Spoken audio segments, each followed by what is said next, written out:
আসসালামু আলাইকুম প্রিয় শিক্ষার্থীরা, আমি তাওসিফ ভাইয়া ঢাকা মেডিকেল কলেজে 5th ইয়ারে পড়াশোনা করছি। রিফাত একাডেমিতে আমি বায়োলজি ইনস্ট্রাক্টর হিসেবে তোমাদের সাথে আছি ইনশাআল্লাহ। আর আজকের ভিডিওটা অনেক বেশি ইম্পর্টেন্ট, কারণ অলরেডি তোমরা এই স্লাইডে টাইটেল দেখতে পাচ্ছ, মেডিকেল অ্যাডমিশনে নারী নক্ষত্র। আজকে আমরা খোঁজার চেষ্টা করব। দুইটা পার্টে ভিডিওটা আসবে।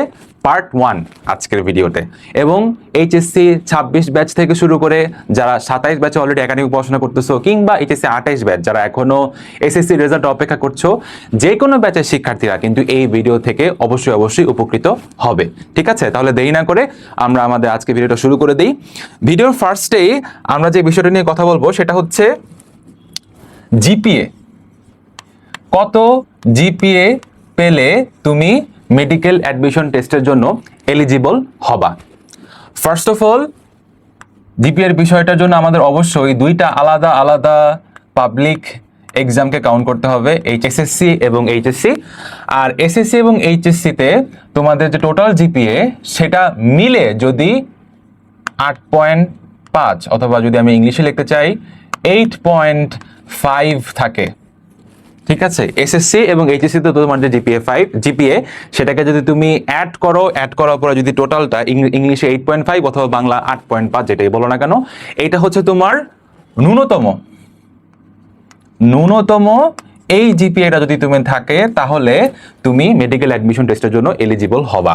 এবং বায়োলজিতে স্পেসিফিক্যালি, যেহেতু এটা মেডিকেল অ্যাডমিশন টেস্ট, আমরা যারা ভবিষ্যৎ ডাক্তার হতে চাই অবশ্যই বায়োলজিতে আমাদের আলাদাভাবে এক্সপার্ট হইতে হবে।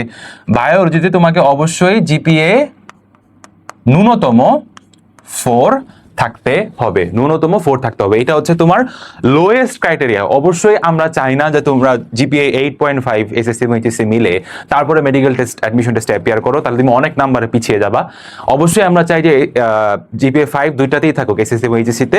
এবং বায়োলজিতেও স্পেসিফিক্যালি জিপিএ 4, এটা কোনো ভালো জিপিএ না, আমরা চাই তোমরা 5 নিয়ে অ্যাডমিশন টেস্টে অ্যাপিয়ার করো। বাট এটা হচ্ছে সার্কুলারে ইউজুয়ালি ন্যূনতম যে জিপিএটা দেখায়। আরেকটা বিষয় হচ্ছে যে এই ইনফরমেশনটা কিন্তু আমাদের 2025-26 সালের যে মেডিকেল অ্যাডমিশন টেস্টের সার্কুলার সেটা অনুযায়ী দেয়া। সো আমরা আশা করতে পারি ইনশাল্লাহ, যদি নতুন সার্কুলার যেটা আসতেছে সেটাতে যদি কোনো রকম চেঞ্জ না থাকে, তাহলে এই ফরম্যাটেই মোটামুটি তোমরা মেডিকেল অ্যাডমিশন টেস্ট দিতে পারবা। আচ্ছা, আরেকটা বিষয় হচ্ছে যে এই যে আমার জিপিএ 8.5 বা ন্যূনতম বায়োলজিতে জিপিএ 4 পেতে হবে, এটা তো লিখলাম, তবে এই যে জিপিএ মার্কটা বা এই জিপিএর পয়েন্টটা সেটা কিভাবে অ্যাডমিশন টেস্টে হিসাব হয়, এই হিসাবটা যদি আমি তোমাদেরকে একটু দেখাই। তোমার এসএসসির যে জিপিএ, এসএসসিতে তুমি যে জিপিএ পেয়েছো এবং এইচএসসিতে তুমি যে জিপিএ পেয়েছো, সেটাকে একটা নির্দিষ্ট মান দিয়ে গুণ করা হবে।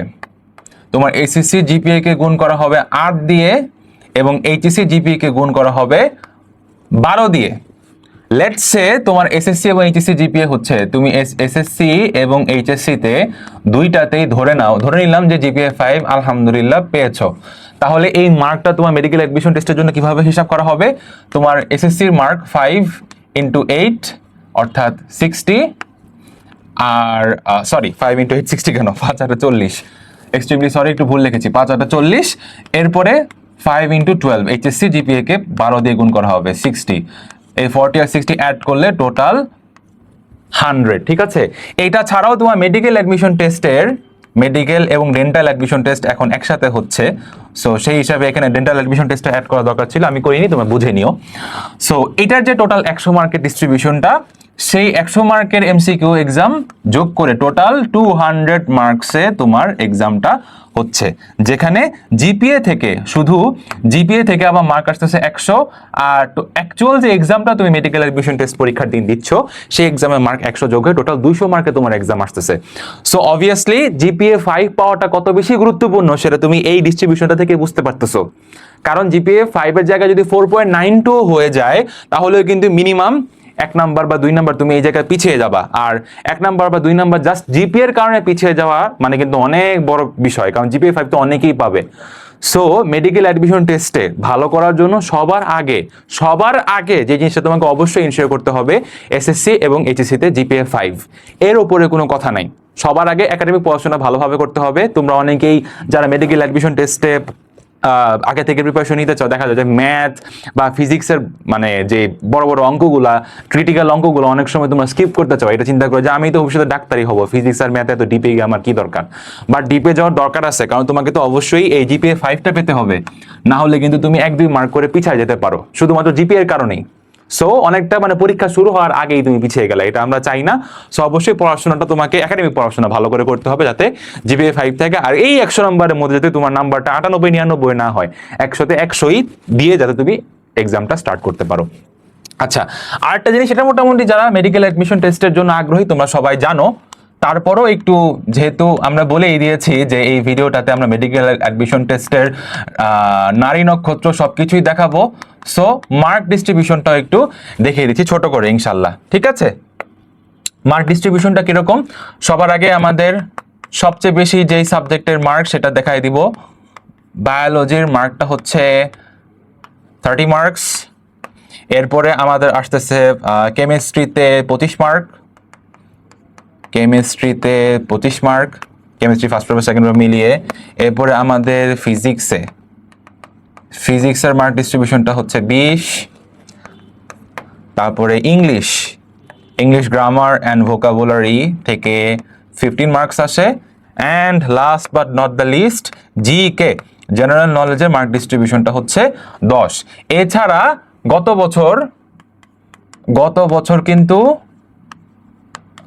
বছর মানবিক দক্ষতা নামে একটা আলাদা সেগমেন্ট যুক্ত করা হয়েছিল। মানবিক দক্ষতা বা আইকিউ নামে আলাদা একটা সেগমেন্ট যোগ করা হয়েছিল, যেখান থেকে 5 মার্ক ছিল, এবং এই 5 মার্কটা অ্যাড করার জন্য আমাদের ফিজিক্সে তখন হচ্ছে 5 মার্ক কমায় 15 মার্ক দেওয়া হয়েছিল আর কি। নর্মালি ডিস্ট্রিবিউশনটা এরকমই থাকে 30, 25, 20, 15, 10। গত বছর যেটা এক্সেপশনাল করা হয়েছিল যে মানবিক দক্ষতা বা আইকিউ এর জন্য 5 মার্ক অ্যাড করে ফিজিক্স থেকে 5 মার্ক কমিয়ে নেওয়া হয়েছিল আর কি। তো এটা নিয়ে তোমাদের ভয় পাওয়ার কিছুই নাই।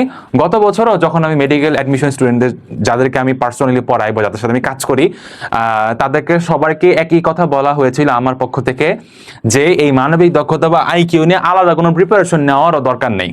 কেন? কারণ হচ্ছে যে বিষয়টা এরকম না, আইকিউ বলতে বাংলাদেশে সবচেয়ে কঠিন আইকিউ রিলেটেড কোয়েশ্চেনগুলো আসে হচ্ছে ইন্টার সার্ভিস সিলেকশন বোর্ড, অর্থাৎ যেখান থেকে হচ্ছে আমরা আর্মি, নেভি বা এয়ারফোর্সে সিলেক্ট হওয়ার জন্য, অফিসার হিসেবে সিলেক্ট হওয়ার জন্য যে এক্সামটা দিতে হয় শুরুতে, সেটার একটা আলাদা আইকিউ টেস্ট আছে।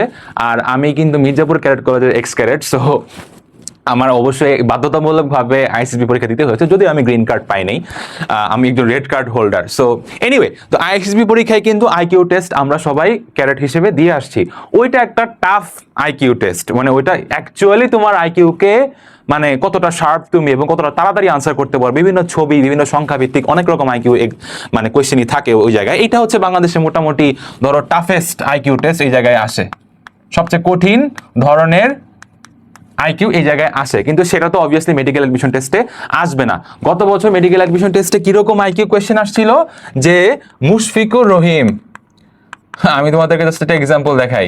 মুশফিকুর রহিম বাংলাদেশের বর্তমানে সবচেয়ে সিনিয়র যে ব্যাটসম্যান, তার 100th টেস্ট ম্যাচে সেঞ্চুরি করে, 100th টেস্ট ম্যাচে সেঞ্চুরি করে।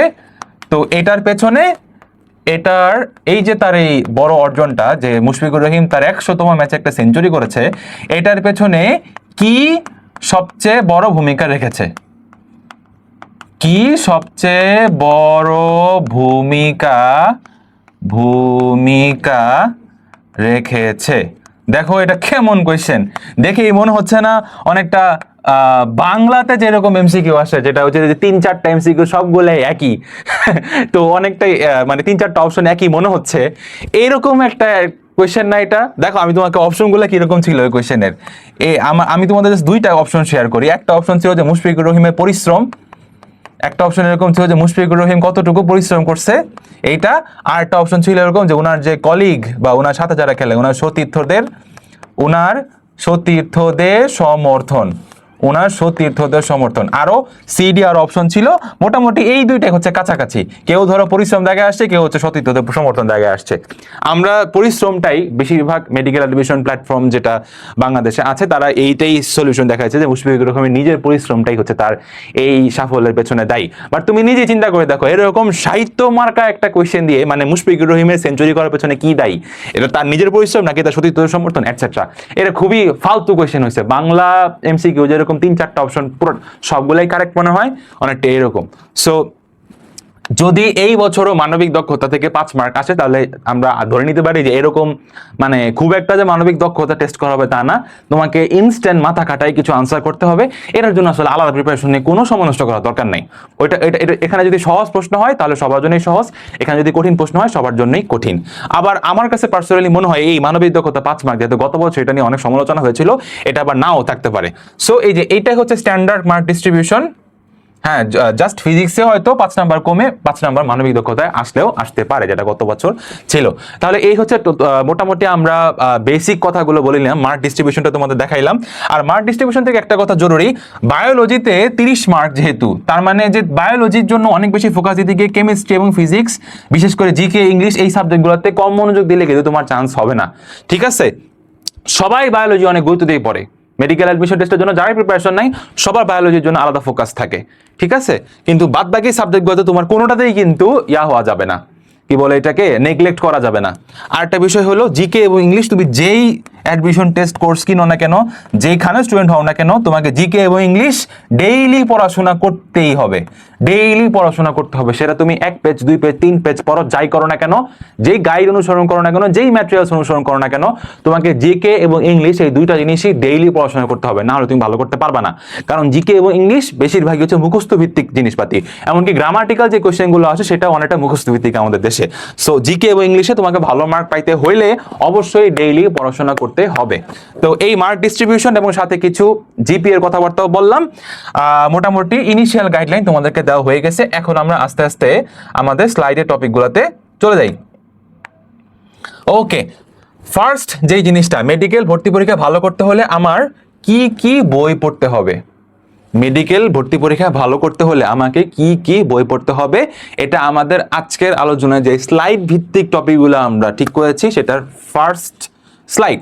কি কি বই পড়তে হবে, এটা অনেক ইম্পর্টেন্ট একটা বিষয়।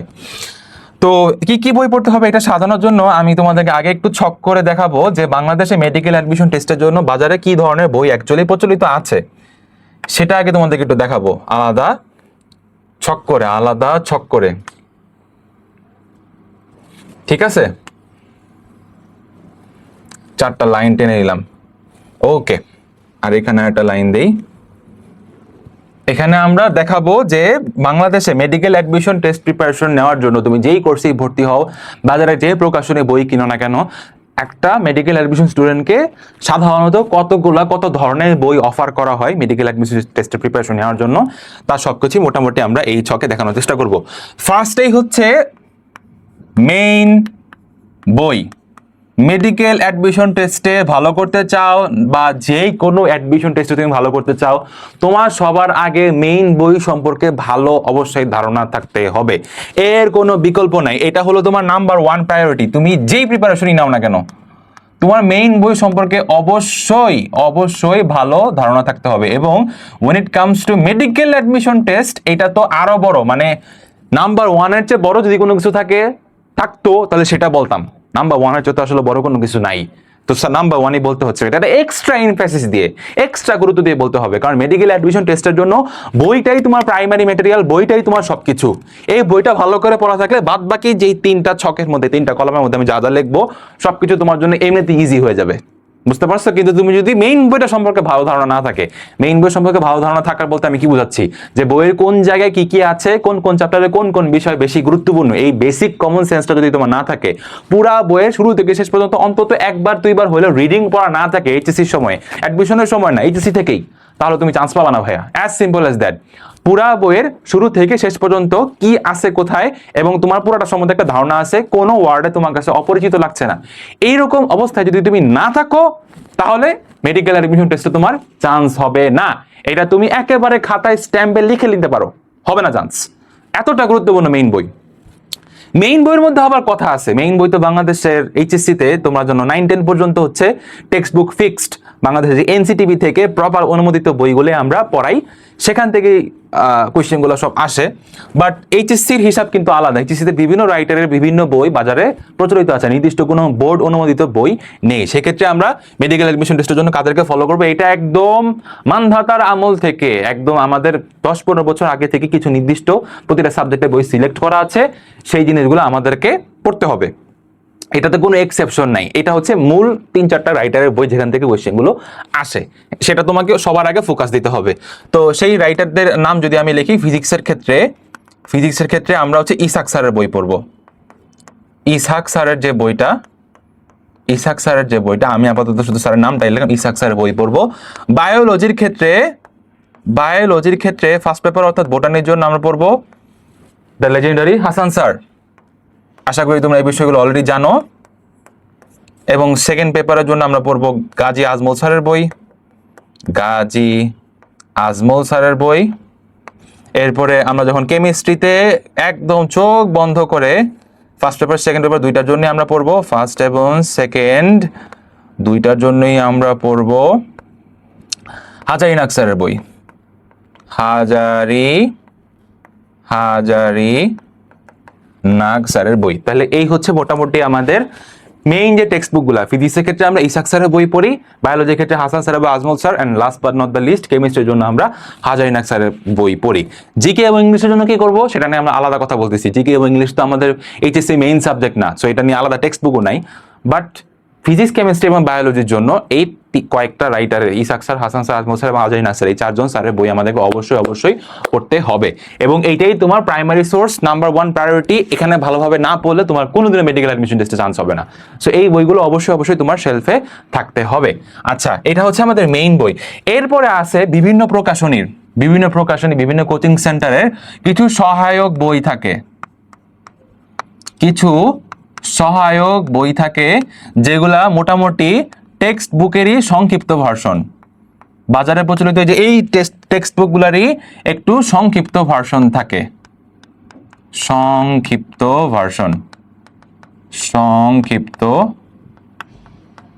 ভার্সন, ঠিক আছে। এই বইগুলোর মধ্যে কি থাকে? এই বইগুলোর মধ্যে থাকে হচ্ছে বিভিন্ন গুরুত্বপূর্ণ তথ্য। অবশ্যই আমাদের মেডিকেল অ্যাডমিশন টেস্টগুলা হচ্ছে তোমার মুখস্থ ভিত্তিক। সো তোমার কাছে যদি এমন একটা বই থাকে যেখানে এই মেইন রাইটার তো বটেই, বাট এটা ছাড়া অন্যান্য বাজারের রাইটারের বই সবকিছু অ্যানালাইসিস করে মেডিকেল অ্যাডমিশন টেস্টে আসার মতো গুরুত্বপূর্ণ তথ্যগুলোকে একসাথে মিলে একটা বেসিক্যালি এত বড় বইগুলোকে সংক্ষেপ করে একটা ছোট বই, এইটাই হচ্ছে এই বইটার, এই বিভিন্ন কোচিং এর সহায়ক বইগুলোর বৈশিষ্ট্য। আমি স্পেসিফিক্যালি কোনো কোম্পানির নাম বলবো না, বাট তোমাদেরকে একটু হিন্ট দেওয়ার জন্য আমি কি ধরনের বই বোঝাচ্ছি। ডাইজেস্ট, মেরিট্রিক্স, কম্প্যানিয়ন বুক, কোন কোম্পানি এই জিনিসগুলো সেল করে আশা করি তোমরা জানোই, আমি পার্টিকুলারলি কারো নাম নিচ্ছি না। সো এই যে ডাইজেস্ট বলো, কম্প্যানিয়ন বুক বলো বা যাই বলো না কেন, এই ধরনের বইগুলোকে আমরা সহায়ক বই হিসেবে বলতেছি, যেটা বেসিক্যালি ওই বড় টেক্সট বুকটাকে ছোট করে ইম্পর্টেন্ট জিনিসগুলোকে কালেক্ট করা আছে। তো এখানে গুরুত্বপূর্ণ তথ্য আছে এবং অবশ্যই কিছু, বেশি না, কিছু প্র্যাকটিস, খুবই অল্প সংখ্যক প্র্যাকটিস এমসিকিউ আছে, কিন্তু সেটা খুবই অল্প সংখ্যক। এগুলো হচ্ছে তোমার গুরুত্বপূর্ণ সহায়ক বই, যেগুলো হচ্ছে বেসিক্যালি টেক্সট বুকেরই সংক্ষিপ্ত ভার্সন। এটা তোমার জন্য কতটা গুরুত্বপূর্ণ, এটা একটু অবশ্যই নাম্বার 1 প্রায়োরিটি, এত বেশি গুরুত্বপূর্ণ না। এটা হচ্ছে এই ধরনের বইগুলোতে তুমি তখনই শিফট করবা যখন তোমার এই মেইন বইটা খুব ভালোভাবে পড়া আছে। এই সহায়ক বইগুলোর দিকে তুমি তখনই শিফট করবা যখন তোমার মেইন বই খুব ভালোভাবে পড়া আছে। তুমি যদি মনে করো যে মেইন বই আমার ভালো করে পড়া নাই, এটাই তো টেক্সট বুকের সংক্ষিপ্ত ভার্সন, এটা পড়লেই আমার তো চান্স হয়ে যাবে, নো, নেভার। কারণ কোনো গ্যারান্টি নাই এই সংক্ষিপ্ত জিনিসগুলো থেকেই সব প্রশ্ন আসবে। সব কোম্পানি, আমি যেই নামগুলো তোমাদেরকে বললাম, সবাই দাবি করে যে তাদের বই থেকে সব কমন আসে, বাট অ্যাকচুয়াল বাস্তবতাটা এরকম না। মেডিকেল অ্যাডমিশন টেস্টে যেই কোয়েশ্চেনগুলো 100টা কোয়েশ্চেনের মধ্যে লেটসে 100টা প্রশ্নের মধ্যে লেটসে 70 থেকে 80%, 70 থেকে 80% কোয়েশ্চেন হচ্ছে মোটামুটি সহজ কিংবা মাঝারি রকমের স্ট্যান্ডার্ড থেকে আসছে, সহজ বা মাঝারি স্ট্যান্ডার্ডের কোয়েশ্চেন আসছে। ধরে নাও এই বছরের মেডিকেল অ্যাডমিশন টেস্ট গত বছর যদি অনেক সহজ হয়েছিল, ধরে নিলাম এবার একটু কঠিন হয়েছে। 70 থেকে 80% কোয়েশ্চেন হচ্ছে সহজ কিংবা মাঝারি ক্যাটাগরির মধ্যে, বাকি সবকিছু কঠিন। এখন মনে করো বাংলাদেশের বাজারে গাইড বই, কোচিং সেন্টার যাই বলো না কেন, মনে করো এই 5টা এক্সিস্ট করে। 1 2 3 4 5 এই 5টা কোচিং সেন্টার বা তুমি মেডিকেল অ্যাডমিশন প্ল্যাটফর্ম বলো কিংবা শুধু একটা বই গাইড পাবলিকেশন যেটাই বলো না কেন, ধরো তাদের এরকম 5 সেট বই, এই যে যেটা তোমাকে একটু আগে দেখাইলাম যে সহায়ক বইগুলা, এরকম 5 সেট বই যদি বাজারে তুমি নাও, তুমি এই 70 থেকে 80% কোয়েশ্চেন এই 1-এর মধ্যেও পাবা, 2-এর মধ্যেও পাবা, 3-এর মধ্যেও পাবা, 4-এর মধ্যেও পাবা, 5-এর মধ্যে পাবা, সবার মধ্যে পাবা। বেসিক্যালি যেই প্রশ্নগুলো সহজ থেকে মাঝারি ক্যাটাগরি, সেটা সব বই থেকে যেই বই পড়ো না কেন সেখান থেকে তুমি কমন পাবা। কিন্তু এটা কি চান্স পাওয়ার জন্য যথেষ্ট বলো? প্রশ্ন তো হয়তো যদি সহজ হয় তাহলে 85 থেকে 90, যেটা গত বছর হয়েছিল অনেক সহজ প্রশ্ন হয়েছে, 85 থেকে 90% প্রশ্ন সহজ থেকে মাঝারি ক্যাটাগরি। তখন তুমি তো এই 3-4টা বইয়ের মধ্যে যে কোনো একটা ভালো করে পড়লেই চান্স পাওয়াটা সহজ হয়ে যাচ্ছে। বাট কথাটা হচ্ছে যে সবসময় তো মেডিকেল অ্যাডমিশন টেস্টের প্রশ্ন এরকম সহজ হবে না। সো শুধু ওই সংক্ষিপ্ত আকারে সাজানো সহায়ক বইগুলোর উপর ডিপেন্ড করাটা অনেক বেশি রিস্কি। এটা কখনোই করো না। এটা চান্স তোমার চান্স পাওয়ার নিশ্চয়তাটা অনেক বেশি কমাই দিবে। যেটা তোমাকে চান্স পাইতে অনেক বেশি সাহায্য করবে সেটা হলো এই মেইন বই সম্পর্কে আগাগোড়া ভালো ধারণা রাখা। অবশ্যই পুরো মেইন বইটা শুরু থেকে শেষ পর্যন্ত সব মুখস্থ করে ফেলতে হবে সেটা আমি বলতেছি না, বাট ইম্পর্টেন্ট জিনিসগুলো যেটা ইম্পর্টেন্ট সেটা যাতে তোমার মাথার মধ্যে থাকে, সেটা যাতে তুমি কখনোই মিস না করো, এটা অবশ্যই মাথায় থাকতে হবে। সো সহায়ক বইগুলো ইম্পর্টেন্ট আছে, বাট অবশ্যই মেইন বইটা ভালো করে পড়ার পরে আমরা এই জায়গায় শিফট করব। ওকে, আচ্ছা, তারপর হচ্ছে কোয়েশ্চেন ব্যাংক।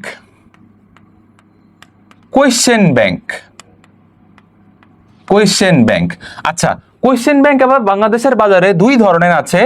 এক ধরনের কোয়েশ্চেন ব্যাংক হচ্ছে শুধু মেডিকেল অ্যাডমিশন টেস্ট রিলেটেড, মানে মেডিকেল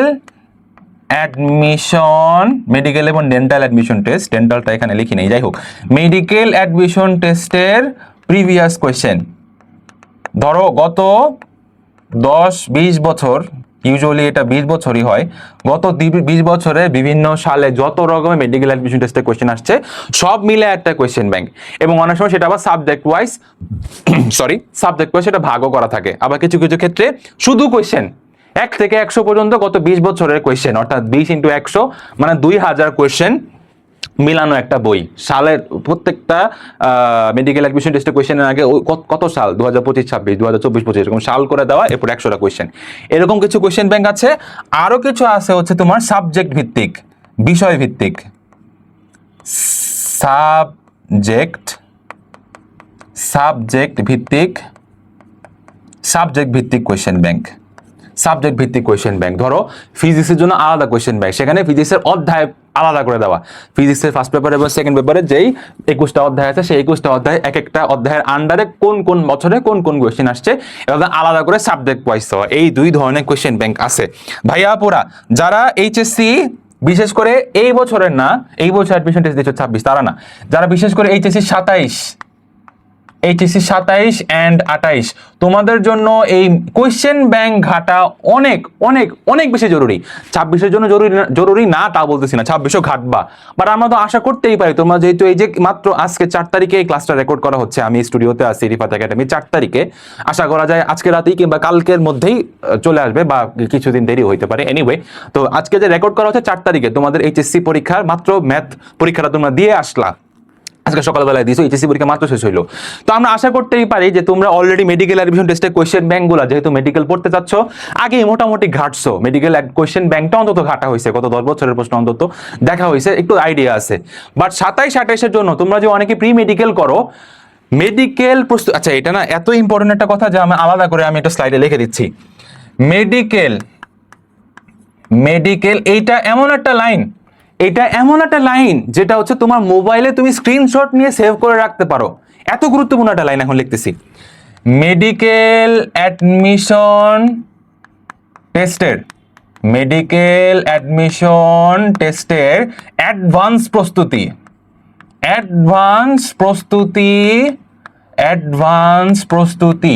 মানেই মেডিকেল অ্যাডমিশন টেস্টের অ্যাডভান্স প্রস্তুতি মানেই হচ্ছে কোয়েশ্চেন ব্যাংক। মেডিকেল অ্যাডমিশন টেস্টের গত 15-20 বছরের কোয়েশ্চেন, অন্তত 10 বছরের কোয়েশ্চেন ব্যাংক ভালোভাবে ঘাটা, অ্যানালাইসিস করা এবং সলভ করা। এইটা এমন একটা লাইন, তুমি চাইলে এখনই এটা স্ক্রিনশট তুলে নাও। মেডিকেল অ্যাডমিশন টেস্টের অ্যাডভান্স প্রস্তুতি মানেই হচ্ছে মেডিকেল অ্যাডমিশন টেস্টের কোয়েশ্চেন ব্যাংকটা ভালোভাবে ঘাটবো, ভালোভাবে অ্যানালাইসিস করবো, ভালোভাবে সলভ করবো। ঘাটবো বলতে কি, আমি প্রথমেই তো আমি অ্যানালাইসিস শুরু করে দিব না, প্রথমে নিজে একটু জিনিসটা দেখবো যে কোন কোন টপিক থেকে কোয়েশ্চেন আসছে, কিরকম হয়, আমার কাছ থেকে এটা কঠিন লাগতেছে না সহজ লাগতেছে। ইউজুয়ালি প্রথমবার যখন মেডিকেল অ্যাডমিশন টেস্টের কোয়েশ্চেনগুলো দেখা হয় তখন সবার কাছে কঠিন লাগে, আমার কাছেও কঠিন লাগছে। যখন আমি বাজার থেকে নির্দিষ্ট একটা ব্র্যান্ডের গাইড কিনে সেটা প্রিভিয়াস ইয়ারে কোয়েশ্চেন দেখতেছিলাম, তখন আমার কাছে মনে হচ্ছিল এত কঠিন প্রশ্ন আমি কেমনে পারবো, আদৌ কি আমি চান্স পাবো? আলহামদুলিল্লাহ সেটার এক দেড় বছর পরে কিন্তু আমি চান্স পাইছি। সো আস্তে আস্তে সহজ হবে। তো শুরুতে তোমাকে আগেই একদম পুরো বই খাতা নিয়ে বসে পড়তেছো এটা না, এমনিতেই নিজে একটু গল্প বই আমরা যেরকম পড়ি কোয়েশ্চেন ব্যাংকটা একটু উল্টায় পাল্টায় দেখবা কোন কোন টপিক থেকে কোয়েশ্চেন আসছে, এটা হলো ঘাটা।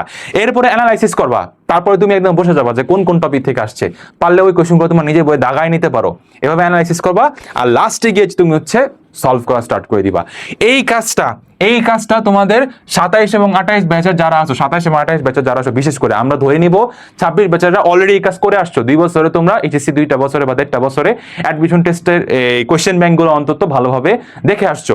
27 এবং 28 ব্যাচ যারা আছো, যারা সামনে ডাক্তার হইতে চাও, অবশ্যই প্রয়োজনে বাজার থেকে একটা গাইড কিনে মেডিকেল অ্যাডমিশন টেস্টের কোয়েশ্চেনগুলো ঘাটতে থাকো, গল্প বই পড়ার মতো অনেক হেল্প করে। তাহলে আমরা 3 ধরনের বইয়ের কথা বললাম, মেইন বই, সহায়ক বই এবং কোয়েশ্চেন ব্যাংক। অবশ্যই কোয়েশ্চেন ব্যাংক অনেক গুরুত্বপূর্ণ, এটা একদম পুরো সেকেন্ড প্রায়োরিটি বললেও ভুল হবে না, এটা তোমার সেকেন্ড প্রায়োরিটি বললেও ভুল হবে না। কারণ তুমি একটা অ্যাডমিশন টেস্ট, এটা আমার আসলে এই সেকেন্ড কলামে রাখা উচিত ছিল, থার্ড কলামে লিখে ফেলছি, এটার জন্য আই অ্যাপোলোজাইজ। এটা আসলে সেকেন্ডে রাখা উচিত ছিল, যেহেতু সেকেন্ড প্রায়োরিটি। এনিওয়ে তুমি আশা করি বুঝতে পারতেছো কোয়েশ্চেন ব্যাংক সলভ করা হচ্ছে সেকেন্ড প্রায়োরিটি। প্রথমেই মেইন বই সম্বন্ধে তোমার একাডেমিক ভালো করে পড়াশোনা করতে হবে, এবং মেডিকেল অ্যাডমিশন টেস্টের জন্য যেই এক্সট্রা কিছু মুখস্থ জিনিসগুলো জানা লাগে সেটা সম্বন্ধে একটা ভালো আইডিয়া থাকতে হবে। এরপরে গিয়ে তুমি কোয়েশ্চেন ব্যাংকটা দেখবা, অথবা এই দুটা কাজ তুমি একসাথে করতে পারো। একাডেমিক পড়াশোনার পাশাপাশি কোয়েশ্চেন ব্যাংকটা ঘাটতে ঘাটতে বুঝলা যে কোন কোন টপিক থেকে বেশি কোয়েশ্চেন আসে। এরপরে থার্ডলি তুমি যাবা হচ্ছে বিভিন্ন সহায়ক বইয়ের দিকে। আচ্ছা, last but not the least, 4 নম্বর কলামের মধ্যে আমরা কি লিখবো? বিভিন্ন গাইড অথবা প্র্যাকটিস বুক। বিভিন্ন গাইড অথবা প্র্যাকটিস বুক, গাইড অথবা প্র্যাকটিস বুক। এই বইগুলোর মধ্যে কি থাকে? এই বইগুলোর মধ্যে থাকে বিভিন্ন সাবজেক্টের অবশ্যই এই বইগুলো আলাদা আলাদা সাবজেক্টের জন্য আলাদা আলাদা আসে। বিভিন্ন সাবজেক্টের অধ্যায় ভিত্তিক হাজার হাজার প্রশ্ন থাকে এখানে। মানে এক অধ্যায়ের মধ্যেই হাজারটা তা না, পুরো বইয়ের মধ্যে প্রচুর প্রশ্ন থাকে, হাজার হাজার প্রশ্ন এবং ব্যাখ্যা। সো এই বইগুলোর মধ্যে যেটা থাকবে, বিভিন্ন তোমার প্রত্যেকটা সাবজেক্টের আলাদা আলাদা চ্যাপ্টারের যেই কোশ্চেনগুলো ওই কোম্পানির গাইড বা পাবলিকেশন বা কোচিং সেন্টারের কাছে মনে হচ্ছে যে এই কোশ্চেনগুলো মেডিকেল টেস্টে আসার মতো, বিভিন্ন অধ্যায় থেকে সেই রকম হবে তার কোশ্চেন সাজিয়েছে, এবং মনে রাখার টিপস এন্ড ট্রিক্স সহ এবং এক্সপ্লেনেশন সহ। এইটাও তোমার যখন এই গাইড বুকটাকে তুমি কখন কাজে লাগাবা জানো? যখন তোমার এই 2 সেট জিনিস ভালোভাবে আয়ত্তে আছে, তখন তুমি আস্তে আস্তে গাইড বা প্র্যাকটিস বুকে শিফট করবা। আগে কোয়েশ্চেন ব্যাংক সম্বন্ধে ভালোভাবে ধারণা নাও, কোন কোন জিনিসগুলো থেকে আসছে, তোমার প্রশ্নগুলো আসছে, এরপরে তুমি আস্তে আস্তে গাইড বুকের দিকে শিফট করো। আরেকটা ব্যাপার হচ্ছে যে বাংলাদেশের এই গাইড বুকগুলো ইউজুয়ালি অনেক মোটা বড় হয়, হ্যাঁ, এবং এখানে কিন্তু আসার মতো কোয়েশ্চেন, মানে নেসেসারি কোয়েশ্চেন এবং আননেসেসারি কোয়েশ্চেন, 2 ধরনের কোয়েশ্চেনই থাকে, এবং এটা পুরোটা সলভ করে ফেলা আসলে একটু কঠিন বিষয়। বাট যদি তুমি বাংলাদেশের যে কোনো বড় ব্র্যান্ডের বা ভালো মানের একটা অ্যাডমিশন কোয়েশ্চেন ব্যাংক নাও, এবং সেটা যদি মোটামুটি পুরোটা তোমার ভালো করে পড়া হয়ে থাকে, তাহলে তোমার অ্যাডমিশন মোটামুটি মানে ইউ আর আপ দেয়ার, মানে একদম চান্স মোটামুটি নিশ্চিত ধরে নেওয়া যায়। এবং এটা নির্দিষ্ট কোনো কোম্পানির নাম বলবো না, সব কোম্পানি বই মোটামুটি ভালোই আছে, কেউ কারোর চেয়ে হয়তো 19-20 ডিফারেন্স, বাট আদারওয়াইজ মোটামুটি সবগুলার অবস্থাই ভালো। তো যেটাই পড়ো না কেন, নির্দিষ্ট একটা তোমার যেটা ভালো লাগে সেটা যেই গাইড বই হয় না হোক না কেন, বিভিন্ন সাবজেক্টের অধ্যায় ভিত্তিক যে হাজার হাজার প্রশ্ন উত্তর আছে, এটা যদি তুমি, আমি আগেই বলে দিচ্ছি এটা সবটুকু পড়ে ফেলা কঠিন। আমি ডিএমসিতে চান্স পাইছি, আমিও পুরো সবকিছু পড়ে ফেলতে পারি নাই, বাট যদি তুমি সবটুকু পড়ে ফেলতে পারো, অনেক লেজেন্ডারি স্টুডেন্ট থাকে তারা 3-4টা গাইড সব পড়ে ফেলে। যদি তুমি ওই লেভেলের স্টুডেন্ট হও, এটা নেসেসারি না, আমি বলতেছি যে আমি নিজেও সবটুকু কমপ্লিট করতে পারি নাই, অন্তত বুঝতে হবে যে কোনগুলো অনেক বেশি ইম্পর্টেন্ট, এবং সেই আইডিয়াটা তুমি কোয়েশ্চেন ব্যাংক থেকে, সেকেন্ড ক্যাটাগরি যে বই বললাম, কোয়েশ্চেন ব্যাংক থেকে অলরেডি যে ধারণাটা পাচ্ছ, সেই ধারণা কাজে লাগে আগেই তুমি গাইডের কোন কোন প্রশ্নগুলো গুরুত্বপূর্ণ সেটা বুঝবা। অন্তত গুরুত্বপূর্ণ পরীক্ষায় আসার জন্য মাস্ট এটা যেগুলো বুঝতে পারবা তুমি, যেই কোশ্চেনগুলো সম্বন্ধে তোমার ধারণা ভালো থাকে, ইনশাল্লাহ চান্স নিশ্চিত।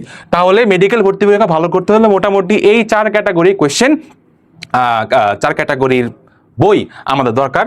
তবে আরো একটু বলবো, সেটা হচ্ছে যে জিকে এবং ইংলিশ। জিকে এবং ইংলিশ নিয়ে আলাদাভাবে বলছিলাম যে জিকে এবং ইংলিশের জন্য বই, জিকে এবং ইংলিশের জন্য বই। আচ্ছা, জিকে এবং ইংলিশ সম্পর্কে বাজারে অনেক রকমের কথাবার্তা প্রচলিত আছে, বুঝছো? এই যে বাজারে হচ্ছে, আমি এখানে একটা নির্দিষ্ট কোম্পানির নামই বলবো, এই যে এপেক্স, তারপর হচ্ছে মাস্টার, এদের ইংলিশ বই নিয়ে, বিশেষ করে ইংলিশ বই নিয়ে অনেক কথাবার্তা প্রচলিত আছে। এবং মজার ব্যাপার হচ্ছে এই দুইটা বই হচ্ছে অনেক মোটা, এই দুইটা বই কিন্তু অনেক মোটা, বিশেষ করে ইংলিশ বইগুলা এত মোটা মোটা বই, পুরোটা সলভ করবা তুমি ইংরেজিতে মাত্র 15 মার্কসের জন্য। এইটা একেবারেই ওয়ার্থ ইট না। মাস্টার কিংবা এপেক্স বই অনেক মোটা মোটা বই, বুঝছো? এখন এই কথাটা বলার জন্য হয়তো আমি অনেক সমালোচনার শিকার হইতে পারি কমেন্ট বক্সে, কারণ এই দুই বইয়ের মানে এটা অনেক পুরনো, তো অনেক মানে ফ্যান বেস আছে বাংলাদেশে এই দুইটা বইয়ের রাইটারদের। তো এবং আমি কিন্তু এই বইটার কোয়ালিটি খারাপ তা বলতেছি না, আমি বলতেছি এই বইগুলো অনেক মোটা, ঠিক আছে? তোমার এই 15 মার্কের, বিশেষ করে ইংলিশের 15 মার্কের জন্য এত মোটা বই পুরোটা সলভ করার দরকার নাই। এই বইগুলো এত পপুলার যে বাংলাদেশে শুধু এই বইগুলার সলভ রিলেটেড অনেক কোর্স আছে। বিভিন্ন অনলাইনে এডটেক কোম্পানি শুধু এই বইগুলার থেকে আসা কোয়েশ্চেন সলভ করায় দিচ্ছে এবং সেই সলভ করা রিলেটেড কোর্স লঞ্চ করতেছে, যেই কোর্সে হচ্ছে তোমার জিকে এবং ইংলিশের জন্য, বিশেষ করে ইংলিশের জন্য এই এপেক্সের বা মাস্টার বুক হচ্ছে তারা পুরোটা সলভ করে দেবে, এটাই কোর্স, এবং বাচ্চারা সেটা কিনতেছেও। তো আমি তোমাদেরকে বলবো যে জিকে এবং ইংলিশের ব্যাপারটা এত মোটা বই বা এই বই সলভ করলে চান্স হয়ে যাবে, এইসব জায়গায় ঢুইকো না তোমরা। বলতেছি না এগুলো পড়ার দরকার নেই, যেই বই পড়ো না কেন, যেই বই বাজারে এই দুইটাকে আলাদাভাবে উল্লেখ করলাম, মানে এদেরকে ছোট করার জন্য না, এই বই পড়াই যাবে না তা না, আমি কিন্তু এদেরকে ক্রস করে দিইনি। আমি বলছি যেটা অনেক মোটা, সবটুক পড়ার দরকার নাই। তুমি যেই বই অনুসরণ করো না কেন জিকে এবং ইংলিশের ক্ষেত্রে, আমি তোমাদেরকে একটা সহজ জিনিস বলে দিব, এই 4 ক্যাটাগরির প্রশ্ন তুমি অবশ্যই সলভ করবা, যেই বই কিনো না কেন। মোটামুটি বাজারে সব বইয়ের মধ্যে এগুলো আছে। আর একটা কথা হচ্ছে, এপেক্স এবং মাস্টার বুক কিন্তু ফুললি মেডিকেল অ্যাডমিশন টেস্টকে ডেডিকেট করে বই না। এটা কিন্তু তোমার যে কোনো প্রতিযোগিতাপূর্ণ পরীক্ষার মধ্যে বাংলাদেশে জিকে এবং ইংরেজি থাকে, সেটা বিভিন্ন চাকরি নিয়োগ পরীক্ষা হোক, বিসিএস হোক, যাই হোক না কেন, এটা হচ্ছে সবাইকে টার্গেট করে এই বইগুলো লেখা। এই জন্যই বলতেছি মেডিকেল অ্যাডমিশন টেস্টের জন্য, মেডিকেল অ্যাডমিশন টেস্টে অনেক বেশি কঠিন ইংলিশ আছে। তোমরা যারা ইংলিশ প্রশ্ন অ্যাডমিশন টেস্টে কিরকম আসে সেটা সম্পর্কে ধারণা রাখো। তোমরা জানো যে মেডিকেল অ্যাডমিশন টেস্টের যে জিকে, সেটার তুলনায় ভার্সিটিতে বা ধরো আইবি এর ইংলিশ বা এরকম অন্যান্য ভালো ভালো আরো বেটার জায়গাগুলোতে ইংলিশের অনেক ডিফিকাল্ট কোয়েশ্চেন আসে। এত ডিফিকাল্ট কোয়েশ্চেন মেডিকেল অ্যাডমিশন টেস্টে কোশ্চেন কালেও আসবে না, কারণ ডাক্তারদের ইংরেজি এত ভালো টেস্ট করার দরকার নাই তো, তাই না? আমাদের একটা মিনিমাম লেভেল অফ ইংরেজির এক্সপার্টিস দরকার, যেহেতু আমরা সামনে ইংরেজি বই পড়বো সব মেডিকেল, তারপর ভার্সিটিতে উঠার পরে ভার্সিটি বা মেডিকেল কলেজ যাই বলো না কেন, সব জায়গায় আমরা ইন্টারন্যাশনাল রাইটারদের বই পড়ি, তো সেই জায়গায় সবই ইংরেজিতে লেখা। সো এরকম বেসিক ইংলিশটা আমাদের দরকার। অত আইবিএ লেভেলের কর্পোরেট ইংলিশটা আমাদের জানার দরকার নাই, কিন্তু এই কর্পোরেট লেভেলের ইংলিশে কিন্তু ইউনিভার্সিটি, বিশেষ করে B unit, C unit, D unit, এসব জায়গায় কিন্তু আসে। এত কঠিন প্রশ্ন কিন্তু মেডিকেলে আসে না, কিন্তু ওই সব কিছু ইউনিভার্সিটি অ্যাডমিশন থেকে শুরু করে বিসিএ, চাকরি নিয়োগ পরীক্ষা, সব রকমের প্রশ্ন কিন্তু এদের মধ্যে ইনক্লুডেড, ঠিক আছে? সো তোমার এবং সবগুলা প্রশ্ন একেবারে ডেডিকেটেডলি মানে গ্রামার সলভ করা, অনেক কিছু এই বইগুলোর মধ্যে আছে। এত কিছু তোমার জানার দরকার নেই। তুমি কি পড়বা আমি তোমাকে একদম বেসিক 4টা ক্যাটাগরিতে ভাগ করে দিয়েছি জিকে এবং ইংলিশের জন্য। ফার্স্টেই তোমাকে অবশ্যই মেডিকেল অ্যাডমিশন টেস্টের প্রিভিয়াস কোয়েশ্চেন, এইটা তো করতেই হবে বাবা। প্রিভিয়াস কোয়েশ্চেন অনেকটা কোয়েশ্চেন ব্যাংক সলভ করার মতোই। অবশ্যই তোমাকে মেডিকেল অ্যাডমিশন টেস্টে প্রিভিয়াস কোয়েশ্চেন সলভ করতে হবে। এরপরে তুমি যাবা ভার্সিটি অ্যাডমিশন। যদিও একটু আগে বলছি যে ভার্সিটি অ্যাডমিশনে অনেক কঠিন প্রশ্ন আসে, হ্যাঁ, এবং অত কঠিন প্রশ্ন মেডিকেল অ্যাডমিশন টেস্টে আসে না। তারপরেও ভার্সিটি অ্যাডমিশনের কোয়েশ্চেন তুমি সলভ করে রাখবা, জাস্ট কোয়েশ্চেন সলভ করবা। অত বড় মোটা বই নিয়ে গ্রামার, রুলস সবকিছু দেওয়া দরকার নেই। তুমি জাস্ট ভার্সিটি অ্যাডমিশনের জিনিসগুলা কোয়েশ্চেন অন্তত গত 10 বছরে সলভ করবা। এরপরে হচ্ছে বিসিএস, ডেফিনেটলি বিসিএস এর সবগুলো কোশ্চেন তোমাকে সলভ করতে হবে। আর লাস্টলি হচ্ছে চাকরি নিয়োগ পরীক্ষার, ধরো এই যে ব্যাংকে নিয়োগ পরীক্ষা, প্রাইমারি শিক্ষক নিয়োগ পরীক্ষা এবং বিভিন্ন নিয়োগ পরীক্ষার কোয়েশ্চেন দেখবা, বিভিন্ন গাইডগুলোতে ব্র্যাকেটে দেওয়া থাকে। এরকম মানে মোট কথা বিভিন্ন প্রতিযোগিতাপূর্ণ পরীক্ষায়, বাংলাদেশের বিভিন্ন প্রতিযোগিতামূলক পরীক্ষায় অলরেডি যে ইংলিশে কোয়েশ্চেনগুলো আসছে সেটা তুমি পড়বে। এখন ভাই তুমি প্রশ্ন করতে পারো, ভাই একটু আগে না আপনি এই দুই বই মানে পুরোটা সলভ করতে না করার কারণে এখানে অনেক কঠিন কঠিন প্রশ্ন আছে। এই যে বিসিএস, ভার্সিটি অ্যাডমিশন, চাকরি নিয়োগ পরীক্ষা, এইসব জায়গাতে কঠিন প্রশ্ন আছে, আপনি আবার এটা পড়তে বলতেছেন কেন? কারণ এটা না করছি কারণ এখানে তো শুধু প্রশ্ন না, এখানে অনেক বড় বড় ব্যাখ্যা, অনেক কিছু দেওয়া, শুধু তো খালি কোয়েশ্চেন আনসার করে দেওয়া নাই। আর ইংলিশ ছাড়াও জিকেও তো তোমাকে দেখতে হবে, জিকের ক্ষেত্রেও তো প্রিপারেশন নিতে হবে। জিকে এবং ইংলিশের এই যে 25টা মার্ক 15+10, এটার জন্য যদি তুমি এত বড় বই সলভ করার পেছনে সময় দিয়ে দাও, অ্যাডমিশন টেস্টের সময় থাকে 3 থেকে 3.5 মাস বা 4 মাস, কেমনে হবে বলো? এই জন্য আমি বলতেছি যে এই জায়গায় যাও না। যদি এই জায়গায় না যাইতে হয় তাহলে তুমি এই 4 ক্যাটাগরির প্রশ্ন কিভাবে স্মার্টলি সলভ করবা, দেখো এখন খুবই ইজি আছে এই জিনিসগুলো পড়া, বিশেষ করে ইংলিশের জন্য। জিকে তো ভাই পিওর মুখস্থ বিদ্যা, এখানে আর কি শেখাবো তোমাকে? জিকের জন্য আলাদা কোনো ট্রিক্স আছে? জিকে হলো পিওর মুখস্থ বিদ্যা, পিওর ঠাড়া মুখস্থ করতে হবে, দিনে অল্প অল্প করে করে পড়বা। 50টা কোয়েশ্চেন, 20টা 30টা কোয়েশ্চেন যদি হয় ভালোভাবে পড়বা, এবং ডেইলি আগের দিনে যেটা পড়ছো পরের দিনটা রিভাইজ করতে হবে, অন্তত 2 দিনে পড়া পড়তে হবে। আগের দিনটা রিভাইজও করবা, নতুন পড়া পড়বা, এইভাবে জিকে ইংলিশ তোমাকে ভাগ করে করে পড়তে হবে, তাইলেই মুখস্থ হবে। সবাই এইভাবেই পড়াশোনা করে আসছে, আমিও করছি, অন্যরা করছে, এটাই ওয়ে। জিকে আলাদা কোনো শর্টকাট নাই, মানে এগুলো মুখস্থ বিদ্যা মানে মুখস্থ বিদ্যা, এমনি মুখস্থ করতে হবে, কিছু মানে এটা কোনো ছন্দ টন্দ দিয়ে পারবা না তুমি। জিকে এমন এক জিনিস, তুমি এটা ছন্দ দিও, কটা ছন্দ মনে রাখবা তুমি? এত এত ইনফরমেশন, এটা রেগুলার অল্প অল্প করে করে পড়তে হবে, তাহলে তুমি পারবা। আস্তে আস্তে দেখবা যে অনেক কিছুই তোমার মনে থাকতেছে, এটার জন্য তোমাকে একটু লম্বা সময় এফোর্ট দিতে হবে। যাই হোক, তো ইংলিশের ক্ষেত্রে যে এই যে এত বড় বই যে পড়তে না করতেছি, তাহলে গ্রামার বুঝতেছো না বা কোনো কিছু মনে রাখতে পারতেছো না, কার হেল্প নিবা? এআই হেল্প নিবা, as simple as that. AI help নিবা, তোমার যে এআই ভালো লাগে, চ্যাট জিপিটি, জেমিনাই, যেটা তোমার কাছে আছে, ফ্রি এআই দিয়েই হবে। তুমি জাস্ট কোনো একটা প্রশ্ন বুঝতেছো না, গ্রামার কোয়েশ্চেনটার স্ক্রিনশট তুলে জিজ্ঞেস করবা যে এটার পেছনের আনসার, 4টা অপশন দিয়ে যে এই পার্টিকুলার একটা কোয়েশ্চেনের আনসার সি দেওয়া, এটা কেন, এইভাবে এআই কে জিজ্ঞেস করবা। কি কেন জিজ্ঞেস করবা, যে এটা আনসার কি, অথবা এটার আনসার এটা কেন, সে সুন্দর করে গ্রামাটিক্যাল এক্সপ্লেনেশন দিয়ে দিবে। এই গ্রামাটিক্যাল এক্সপ্লেনেশনটা তুমি তোমার একটা খাতায় নোট করে রাখবা, অথবা বইয়ের সাইডে নোট করে রাখবা। যদি বুঝতে না পারো যে এই প্রিপোজিশনটা এখানে কেন বসলো, এটা কেন ভার্ব হলো, এটা কোনো অ্যাডভার্ব হলো না, এরকম বিভিন্ন কনফিউশন যে থাকে আমাদের ইংলিশের ক্ষেত্রে, সেটা তুমি এআই কে জিজ্ঞেস করবা, এআই তোমাকে সুন্দর করে রুলস বলে দিবে। এইভাবে তোমার এত বিশাল বড় বড় গ্রামারের 20টা 25টা রুলস মুখস্থ করা লাগতেছে না, বরং যেই কোয়েশ্চেন তুমি পারতেছো না সেটা তুমি এআই কে জিজ্ঞেস করে রুলসটা সরাসরি জিজ্ঞেস করে ফেলতে পারতেছো। আর এরকম যদি তোমার 100টা ডাউটও থাকে, 100টা তুমি এআই কে দিয়ে দিবা একটা একটা করে, খুব বেশি সময় কিন্তু লাগবে না। আর 100টা ডাউট একদিনে বের হবে না, একদিন হয়তো 2টা 3টা 4টা 5টা করে ডাউট বের হয়েছে, এআই কে দিয়ে দিবা, এআই সুন্দর করে এক্সপ্লেনেশন দিয়ে দিবে। এটা কিন্তু একটা খুবই বড় তোমাদেরকে বোনাস দিয়ে দিচ্ছে, অনেক টাইম বাঁচবে কিন্তু, হ্যাঁ অনেক টাইম কিন্তু বাঁচবে ভাইয়া, বিশ্বাস করো তোমার অনেক টাইম বাঁচবে এই জিনিসটা এই ট্রিকটা অনুসরণ করে, যে তুমি গ্রামার বড় বড় গ্রামারের বই পড়ার দরকার নেই, কোয়েশ্চেন ব্যাংক নিয়ে বসবা, এই 4 ক্যাটাগরি প্রশ্ন সলভ করবা, যেখানে আটকা যাবা গ্রামার। এখন ধরো সিনোনিম কি, সিনোনিম, অ্যান্টোনিম, তারপরে ইডিয়মস এন্ড ফ্রেজ, এরকম মুখস্থ জিনিসগুলো তো আসলে এআই কে জিজ্ঞেস করার কিছু না, এটা মুখস্থই করতে হবে। বাট গ্রামারে কিছু জিনিস মুখস্থ, মানে মুখস্থ ছাড়াও বোঝার কিছু আছে, এই পার্টিকুলার জায়গায় এই প্রিপোজিশনটা কেন বসলো, এরকম কিছু গ্রামাটিক্যাল রুলস আমাদের বুঝে পড়তে হয়। সেই বুঝা জিনিসগুলো তুমি ডাইরেক্ট এআই কে জিজ্ঞেস করবে, এই জায়গায় কোন গ্রামাটিক্যাল রুলসটা খাটতেছে, এটা তুমি তোমার খাতায় লিখে ফেলবা, ইনশাআল্লাহ মনে থাকবে। ঠিক আছে? আচ্ছা, তাহলে এই হচ্ছে মোটামুটি তোমাদের 4 ক্যাটাগরির বই। এন্ড জিকে এবং ইংলিশের ক্ষেত্রে আলাদা, এই যে যেই বই অনুসরণ করো না কেন, কোনো বইয়ের নাম বললাম না, এই 4 ক্যাটাগরির প্রশ্ন, এই 4 গোল্ডেন ক্যাটাগরিজ, 4 গোল্ডেন ক্যাটাগরিজ অবশ্যই অবশ্যই তোমার পড়তে হবে এই 4টা। ঠিক আছে? আচ্ছা, আমরা ইনশাআল্লাহ সামনের দিকে আগাই। সামনের দিকে আমরা একটু আগাই। নেক্সট টপিক হচ্ছে এক্সট্রা রাইটারের বই কি লাগে নাকি লাগে না। এক্সট্রা রাইটারের বই কি লাগে নাকি লাগে না। যেমন ধরো আমি ফিজিক্সের ক্ষেত্রে ওই জায়গায় ইসাক স্যারের কথা বলছি, ফিজিক্সের ক্ষেত্রে তো বাজারে শুধু ইসাক স্যার না, ফিজিক্সের ক্ষেত্রে তো আমাদের তপন স্যারের বইও আছে, তারপরে কেমিস্ট্রির ক্ষেত্রে হাজারি নাগ স্যার ছাড়াও কবির স্যারের বই আছে। ঠিক আছে? তারপর হচ্ছে তোমার হারাধন নাগ স্যার, আরে কি জানি,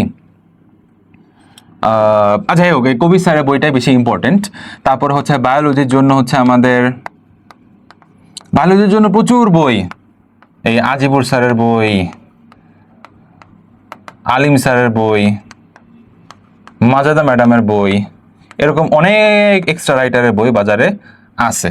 তো এই এক্সট্রা রাইটারের বই কি তোমার মেডিকেল অ্যাডমিশন টেস্টে ক্র্যাক করার জন্য লাগে? এটার উত্তর হচ্ছে, খুব মনোযোগ দিয়ে শুনো, এক্সট্রা রাইটার আলাদাভাবে একটা বই শেষ করার পরে নতুন শুরু থেকে শেষ পর্যন্ত তোমাকে সব পড়তে হবে, কখনোই না, কখনোই দরকার নাই।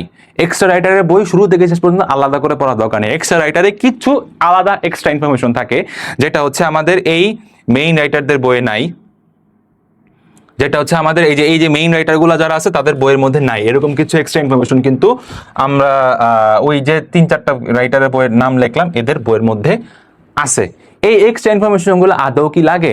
কথা হচ্ছে যে এটা ডিপেন্ড করে তুমি কোন লেভেলের স্টুডেন্ট, তার জন্য ডিপেন্ড করে তুমি কোন লেভেলের স্টুডেন্ট, তুমি কোন লেভেলের স্টুডেন্ট তার উপরে,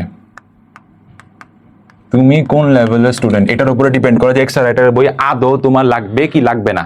কারণ দেখো উত্তরটা খুবই সিম্পল।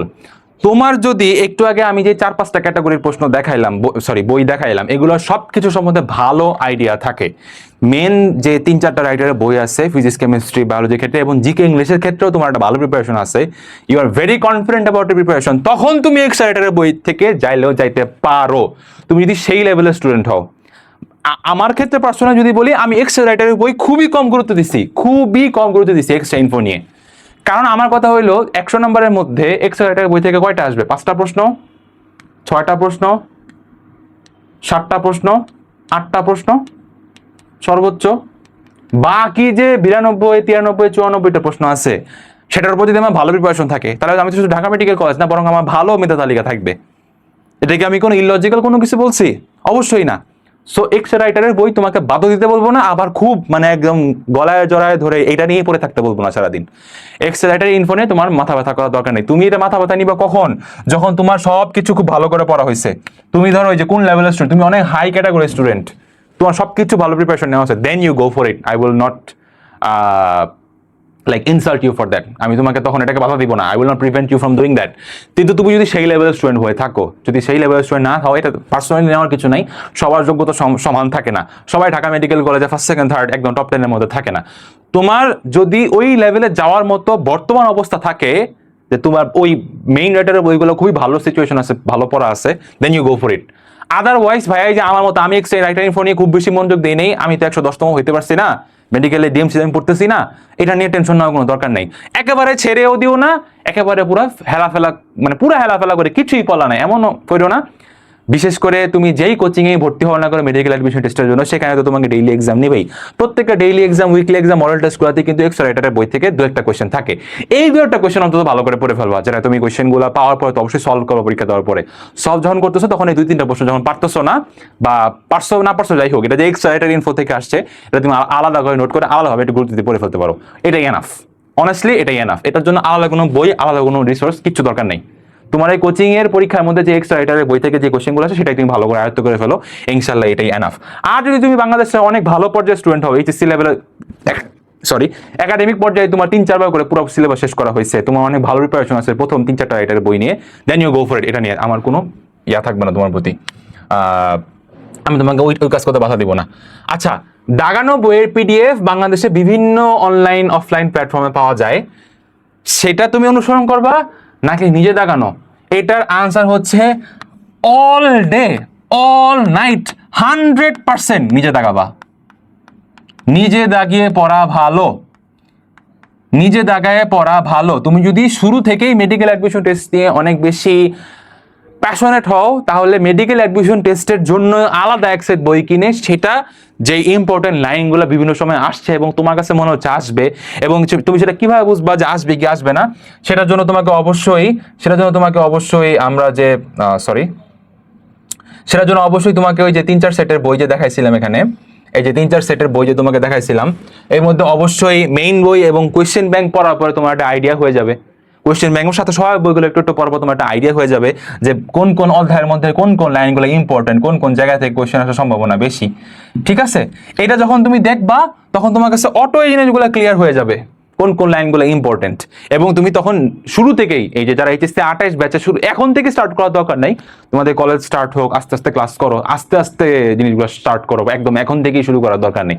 বাট যখন করবা নিজে নিজে লাইন দাগানো ডেফিনেটলি বেটার দেন অন্য কারো একজনের দাগানো বই পড়া, কারণ অন্য একজন দাগাইলে হয়তো সেটা ওই কোম্পানি থেকে, ওই কোচিং সেন্টার থেকে, বা আমরা যদি রিফাত একাডেমির সামনে মেডিকেল অ্যাডমিশন টেস্ট নিয়ে কাজ করি, আমাদের তো পিডিএফ যদি তুমি পড়তে চাও ফাইন, তখন আমি তোমাদেরকে এভাবেই বলবো যে আমাদের দাগানোটা আমরা অনেক সুন্দর করে কষ্ট করে ভালো করে বানাইছি, এখান থেকে অনেক প্রশ্ন কমন আসবে, এবং সেটা তো মিথ্যা হবে না। আমরা অবশ্যই বানালে সেটাকে অনেক যত্ন করেই বানাবো, স্ট্যান্ডার্ড মেনটেন করে বানাবো। কিন্তু কথা হচ্ছে যে আমি একটা বই যেটা আমি দাগাই দিছি, আমি ধরো কষ্ট করে বায়োলজি একটা বই তোমাকে দাগাই দিলাম, কথার কথা, আমার দাগানো আর তুমি নিজে গিয়ে দাগাইছো, এটা আকাশ পাতালের পার্থক্য। কারণ তুমি যখন নিজে দাগাইছো তখন নিজের একটা এক্সপিরিয়েন্স, নিজের একটা ইমোশন, নিজের একটা ছোঁয়া ওই জিনিসটার মধ্যে আছে। সো অবভিয়াসলি তুমি পারলে পিডিএফ অনুসরণ করে নিজের বইয়ে দাগাও, পিডিএফ যেটা আছে সেটা অনুসরণ করে নিজের বই দাগাও, তাহলে অন্তত তোমার ঢাকা মেডিকেলের বা বিভিন্ন পপুলার ভালো দেশের টপ মেডিকেলগুলার ভাইয়াপুরা যারা তোমাকে বইয়ের পিডিএফ দাগায় দিচ্ছে অলরেডি, সেটা দেখে দেখে অনুসরণ করে তুমি নিজে দাগাইলা, তাহলে অন্তত তোমার মানে পার্সোনাল টাচও থাকলো, আবার ভাইয়া আপুদের দাগানো যে ইম্পর্টেন্ট কোনো লাইন সেটাও মিসিং হইলো না, দুইটাই হইলো। আবার চাইলে তুমি নিজে তোমার কাছে নিজে যেটা ভালো মনে হয়, তুমি তো কোয়েশ্চেন ব্যাংক অ্যানালাইসিস করতেছো, তুমি হচ্ছে যে সহায়ক বইগুলো পড়তেছো, যে 3-4 সেটের বই যে তোমাকে দেখালেন, এগুলো পড়ার পর তুমি নিজে একটা ধারণা করতে পারবা, তখন গিয়ে তুমি অবশ্যই করতে পারো যে কোনো পিডিএফ ইউজ, এক্সটার্নাল কোনো সোর্স না ইউজ করে নিজে দেখাইলা, বোথ আর ওকে। তুমি যদি একজন নিজের স্টুডেন্ট হিসেবে নিজে ধারণা করতে না পারো যে কোন জায়গা থেকে কোয়েশ্চেন আসে এবং কোন জায়গা থেকে না আসে, তাহলে কিন্তু চান্স পাওয়ার সম্ভাবনাটা কমে যাবে, বুঝছো? যারা ভালো স্টুডেন্ট তারা নিজেরাই বুঝতে পারে কোন জায়গা থেকে কোয়েশ্চেন আসে, তাদের আসলে ভাইয়া আপুদের উপরে অত বেশি ডিপেন্ডেন্ট হইতে হয় না। তারপরেও তুমি চাইলে সেফটির জন্য অন্য কোনো একটা দাগানো পিডিএফ নিয়ে তারপরে নিজে দেখাইতেও পারো, এতে কোনো সমস্যা নাই। তাহলে অবভিয়াসলি আর যদি একেবারেই তোমার শেষ মুহূর্তে অ্যাডমিশন টেস্ট প্রিপারেশন নিচ্ছ, দাগানো নাই, তখন তুমি পিডিএফ ইউজ করতে পারো, এটা কোনো খারাপ কোনো কিছু না। বাট আমি তোমাকে তো বেস্ট অপশনটাই বলবো, আজকে তো একদম নারী নক্ষত্রে কভার করতেছি, বেস্ট অপশন হচ্ছে নিজে বই দাগানো। ওকে, সামনে আমরা আগাই। অনুশীলনীর প্রশ্ন, মেডিকেল অ্যাডমিশন টেস্টের জন্য এটা এত গুরুত্বপূর্ণ কি বলবো আর ভাইয়া।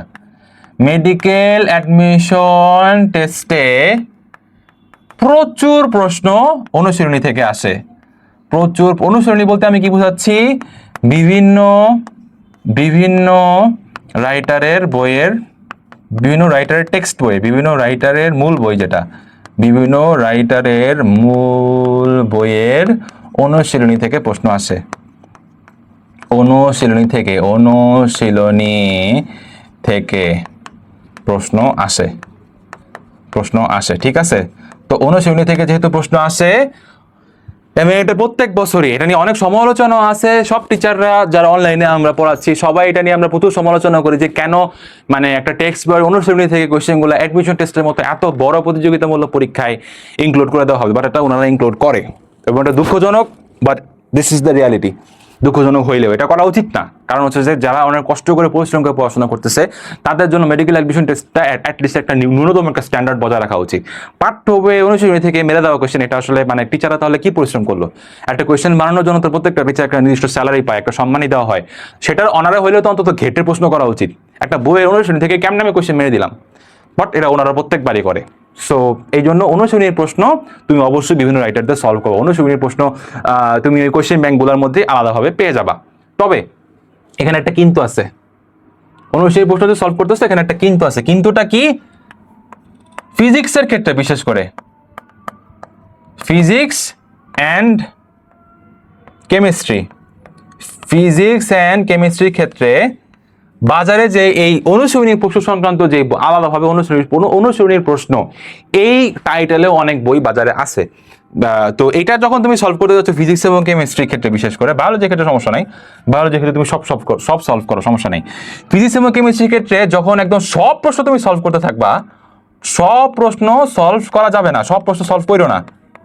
কারণ এর মধ্যে কেন না করতেছি, কারণ এর মধ্যে এই অনুশীলনী প্রশ্নের মধ্যে কিন্তু বুয়েট অ্যাডমিশন টেস্টের কোয়েশ্চেনও থাকে, এখানে বুয়েটের প্রশ্নও থাকে, তারপরে অনেক এইচএসসির প্রশ্ন, এইচএসসি লেভেলের মানে এইচএসসি বোর্ড কোয়েশ্চেনও থাকে, এইচএসসির বোর্ডের প্রশ্নও থাকে, যেগুলো হলো কঠিন বা লম্বা ম্যাথ। এইরকম কঠিন বা লম্বা ম্যাথ মেডিকেলে কখনোই আসবে না, কোনোদিনও আসবে না। এই যে প্রথম আমি একটা ক্রস মারতে পারলাম, এই ক্রস, এরকম কঠিন বা লম্বা ম্যাথ কোনোদিনও আসবে না। কিন্তু আমি নিজে মেডিকেল অ্যাডমিশন স্টুডেন্টদের সাথে কাজ করার সময় দেখছি যে এই ফিজিক্স এবং কেমিস্ট্রির ক্ষেত্রে তারা পাগল হয়ে যায় যে ভাইয়া এই ম্যাথটা তো এত কঠিন, আমাদের বইয়ে তো আছে অনুশীলনীর প্রশ্ন, সব অনুশীলনীর প্রশ্ন কোনোটাতে বাদ দেয় নাই, এই বইয়ের মধ্যে আছে, এখান থেকে কোশ্চেন আসবে। ভাইয়া কমন সেন্স, এই পরীক্ষায় তোমার ক্যালকুলেটর ইউজ করা যায় না, এটা কিন্তু ইম্পর্টেন্ট বিষয়, ক্যালকুলেটর আমাদেরকে ইউজ করতে দেওয়া হয় না, তাহলে কেন এক্সপেক্ট করবে টিচাররা যে তুমি ক্যালকুলেটর ইউজ না করে কঠিন বা লম্বা ম্যাথগুলো পারবা? এটা কি কোনো আনফেয়ার কিছু হয়ে গেল না? এত আনফেয়ার সিচুয়েশন টিচাররা অবশ্যই দিবে না। এই জন্য তুমি ফিজিক্স এবং কেমিস্ট্রির ক্ষেত্রে সব প্রশ্ন সলভ করো না, যেটা হচ্ছে কঠিন বড় লম্বা ম্যাথ, এবং কোনটা কঠিন ম্যাথ কোনটা সহজ ম্যাথ এতটুকু সেন্স তোমার মধ্যে থাকতে হবে। এতটুকু সেন্স না হইলে তুমি কোনো জায়গায় চান্স পাবা না। এতটুকু সেন্স যে স্টুডেন্টের মধ্যে নাই যে কোন ম্যাথটা কঠিন আর কোন ম্যাথটা সহজ, কোনটা ক্যালকুলেটর ছাড়া করা যায়, কোনটা ক্যালকুলেটর ছাড়া করাই যাবে না, এই সেন্স যদি তোমার মধ্যে না থাকে ভাই আই এম সরি, তুমি চান্স পাবা না, অ্যাজ সিম্পল অ্যাজ দ্যাট।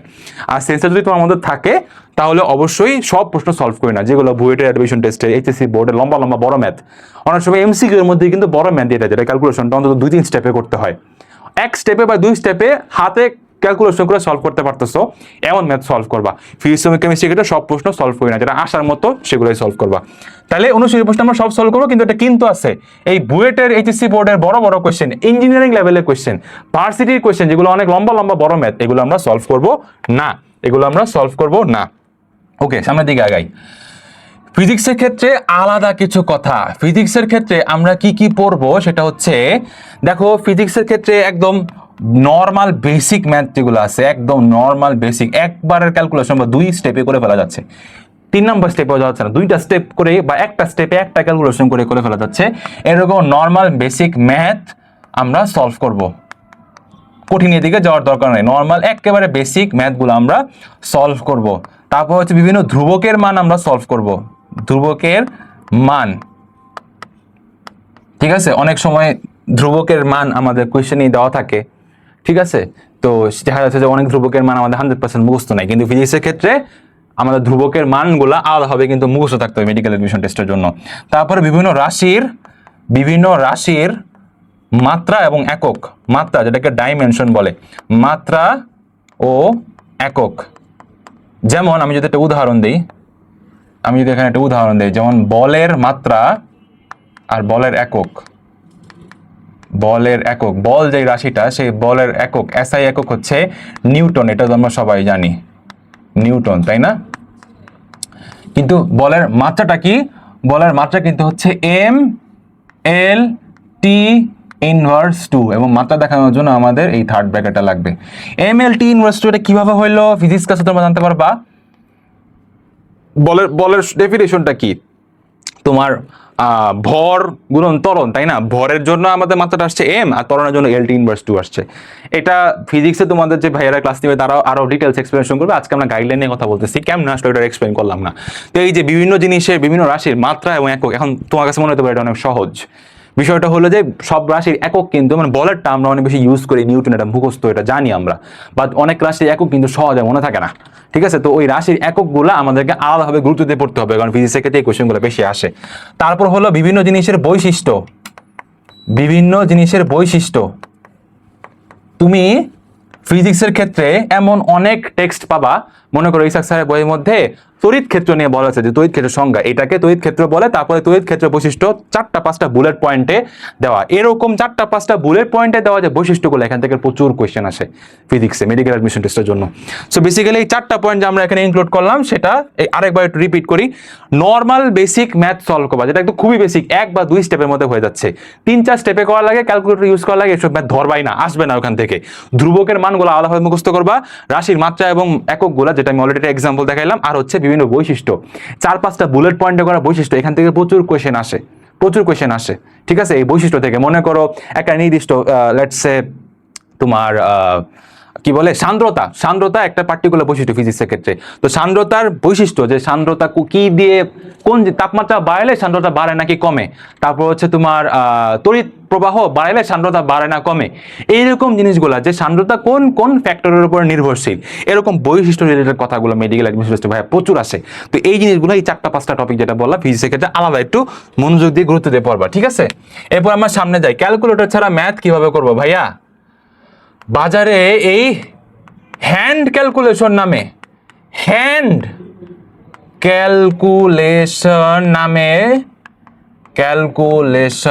নামে প্রচুর শর্টকাট আছে, প্রচলিত আছে বাংলাদেশে এই হ্যান্ড ক্যালকুলেশনের নামে। ভাইয়া আমি মোহাম্মদ তাসলিম রশিদ তাওসিফ, ঢাকা মেডিকেল কলেজে 5th ইয়ারে পড়াশোনা করা স্টুডেন্ট, তোমাদের রিফাত একাডেমি বায়োলজি ইনস্ট্রাক্টর। সম্পূর্ণ দায়িত্ব নিয়ে বলতেছি, তোমার হ্যান্ড ক্যালকুলেশনের আলাদা কোনো শর্টকাট জানার দরকার নেই।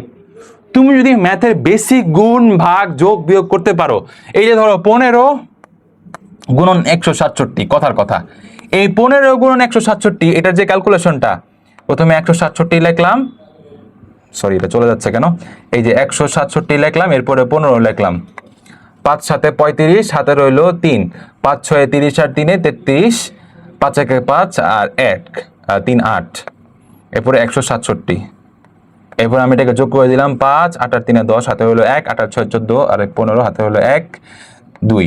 তাহলে 167 ইন্টু 15 সমান সমান হচ্ছে 2505।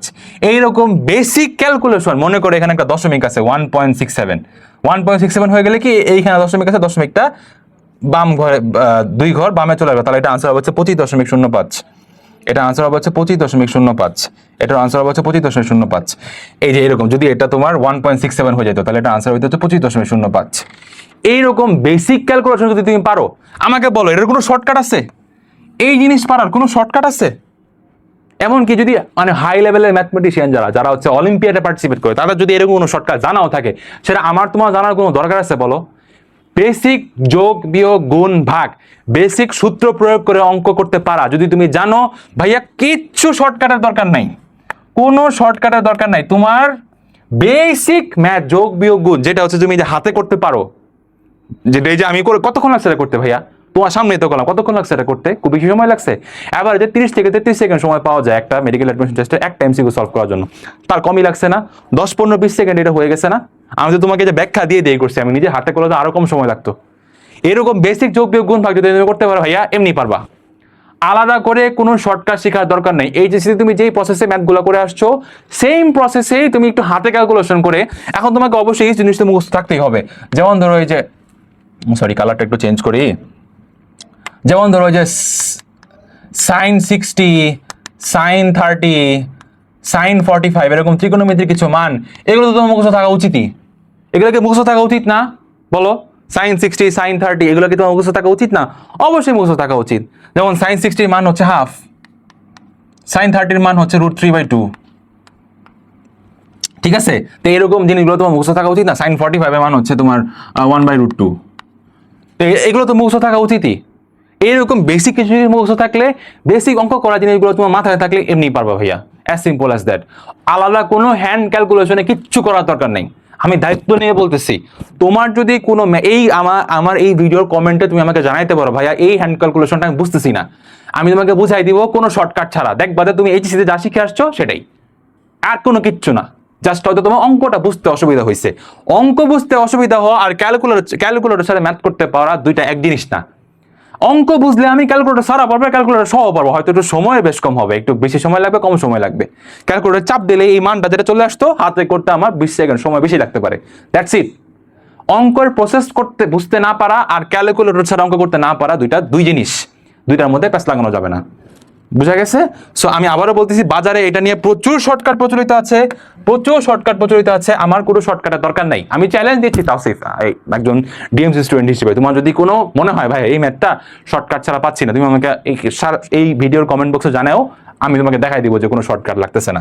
সো ক্যালকুলেটর ছাড়া ম্যাথ কিভাবে পড়বা? নর্মাল ম্যাথে তোমাকে ভালো হইতে হবে, যে বেসিক ম্যাথগুলো আসে, সূত্র কোনটা অ্যাপ্লাই করতে হবে এটা জানতে হবে। এই যে এরকম যোগ বিয়োগ গুণ ভাগ হাতে পারতে হবে, এটা কোনো শর্টকাট নেই। এটা কি শর্টকাট বলো?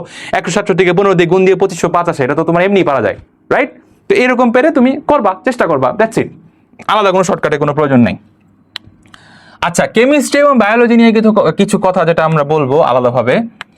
ভাইয়া বায়োলজির প্রশ্ন মোটামুটি একটু কঠিনই হয়, এটা নিয়ে আলাদা করে বলার কিছু নাই। বায়োলজি তোমাকে ফোকাস দিতে হবে, বায়োলজি আলাদাভাবে একটু কঠিনই হয়, তো তোমাকে এটার জন্য এক্সট্রা ফোকাস দিও।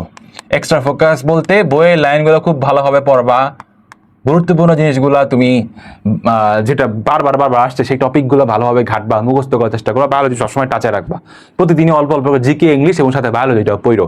বায়োলজির প্রশ্ন একটু কঠিন হয়, সেটার জন্য একটু এক্সট্রা ফোকাস দিবে। বায়োলজির প্রশ্ন প্রত্যেকবারই হয়, কোনো সময় বোটানিটা একটু এক্সট্রা কঠিন হয়, কোনো সময় জুলজিটা একটু এক্সট্রা কঠিন হয়। হ্যাঁ, বোটানি এবং জুলজির মধ্যে একটা পার্ট ইউজুয়ালি কঠিন হয়, 30টা কোশ্চেন তো একটা পার্ট ইউজুয়ালি কঠিন হয়। সো এই জায়গায় তুমি একটু এক্সট্রা ফোকাস দিবা। আর কেমিস্ট্রির ক্ষেত্রে তোমার কেমিস্ট্রিতে কিন্তু মুখস্থ প্রশ্ন যেরকম আসে, পিওর মুখস্থ প্রশ্ন থাকে এবং কিছু সিম্পল ম্যাথও থাকে, সিম্পল ম্যাথও থাকে। আর এই পিওর মুখস্থের মধ্যে তোমার প্রত্যেকবারে 2-3টা অনেক কঠিন দেয়, 2-3টা কঠিন দেয়। আমার কথা হইলে 2-3টা কঠিন নিয়ে বেশি মাতামাতি করার দরকার নাই, কারণ পরীক্ষায় আরো 90-95 মার্ক আছে। এই 2-3টা যে কঠিন হয় এটা নিয়ে বেশি মাতামাতি করার দরকার নাই। এই সিম্পল ম্যাথগুলো যাতে সবগুলো পারো, 2টা ম্যাথ আসছে 2টা যেতে পারো। আর এই 2টা ম্যাথ এখানে, আর এখানে 2-3টা বাদ দিলাম, তাহলে 25-এর মধ্যে ধরো 5 নাম্বার বাদ দিলাম, 20। এই 25-এর মধ্যে 20টা প্রশ্ন তুমি অবশ্যই পারো, তাহলে তোমার চান্স হওয়াটা নিশ্চিত হয়ে গেল।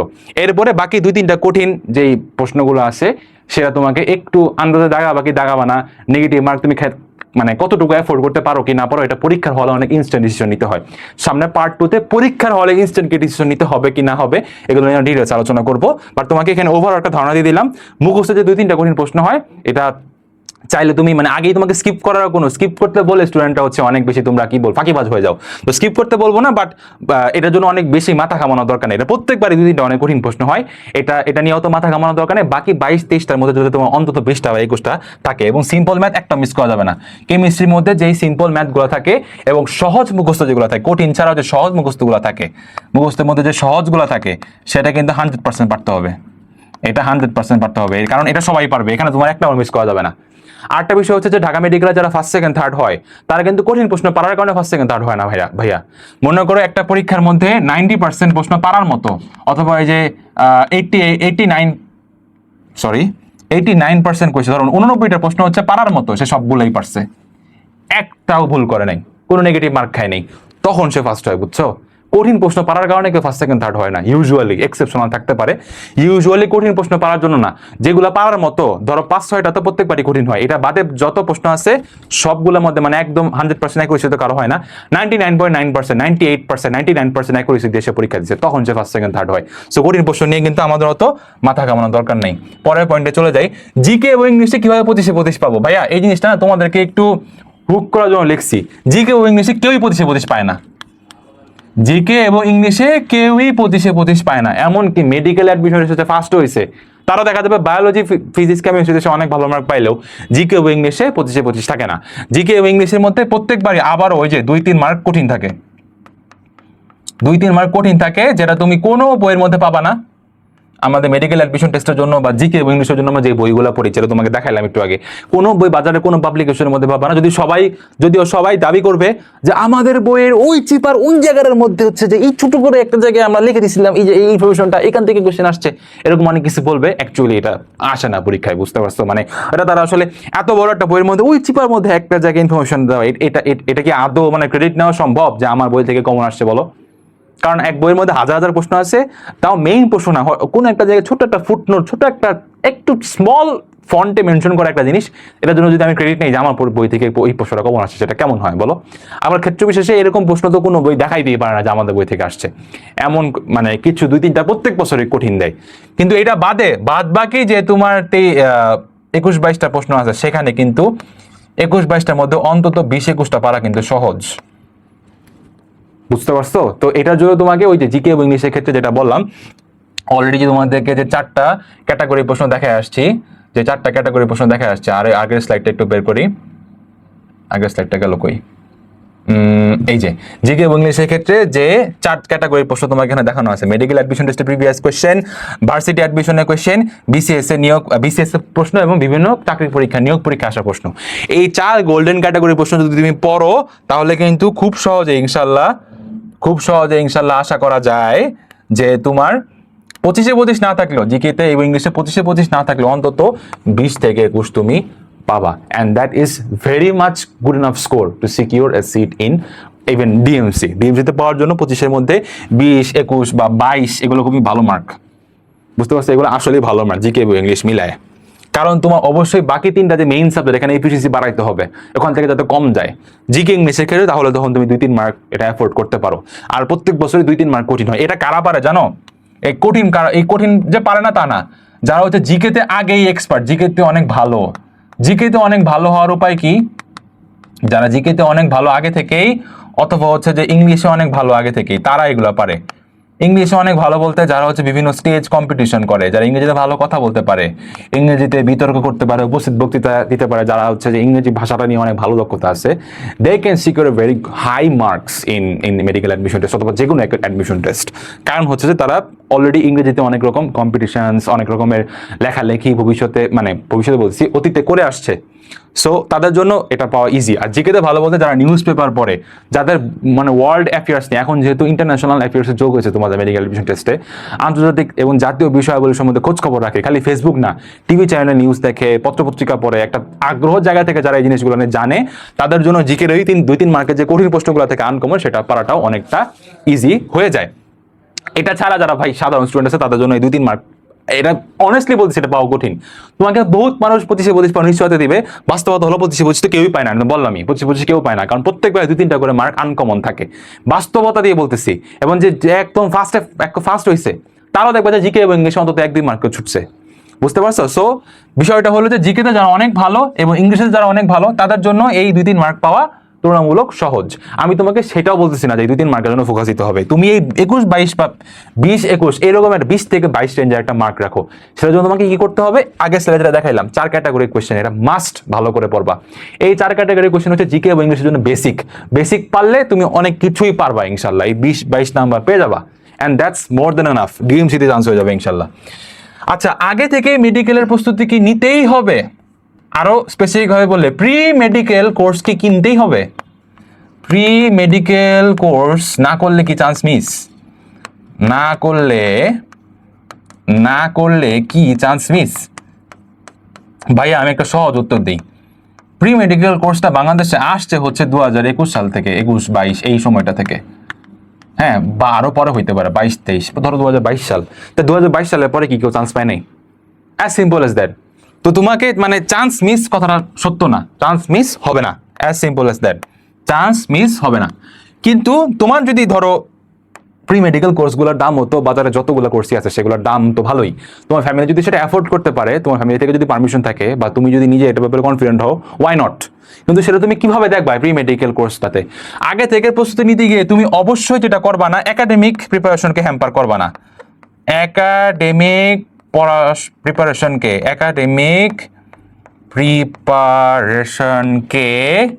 নষ্ট করবা না, এটা একেবারেই করা যাবে না। কারণ তোমাকে একদম প্রথম স্লাইডে দেখাইছে জিপিএ 5 হচ্ছে নাম্বার 1 রিকোয়ারমেন্ট। জিপিএ 5টা যদি তোমার 4.92 হয়ে যায়, 1-2 মার্ক করে তুমি পিছিয়ে যাচ্ছ পরীক্ষা শুরু হওয়ার আগেই। মানে বিষয়টা অনেকটা এরকম যে অন্যরা সবাই একদম পুরা মাথায় হেলমেট পরে, গায়ে বস্ত্র পরে, বর্ম পরে, হাতে সুন্দর তলোয়ার নিয়ে যুদ্ধে নামতেছে, তোমার হলো মাথা হেলমেটের মধ্যে একটা ফুটা।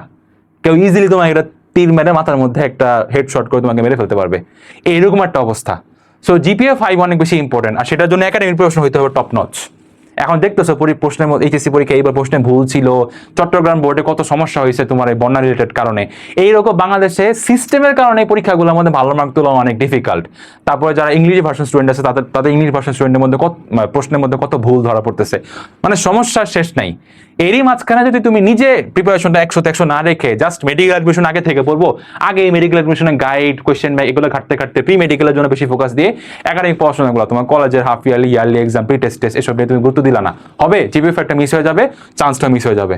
সো অবশ্যই প্রস্তুতি নিতে গিয়ে একাডেমিক প্রিপারেশনকে হ্যাম্পার করা যাবে না। প্রি মেডিকেল কোর্স না করলে চান্স মিস হবে, এই ধরনের কোনো মাথার মধ্যে হীনমন্যতা রাখা যাবে না যে আমি তো শুরুতেই এখন টাকা খরচ করতে চাচ্ছি না, আমি পরবর্তী দিকে অ্যাডমিশনে বড় টাকা কোর্সটা কিনবো, এখন আমি কিনতেছি না তার মানে আমি পিছাই গেলাম না। তুমি পিছাই যাও নেই, তোমাকে কি করতে হবে, ওই যে কোয়েশ্চেন ব্যাংকটা ঘাটবা।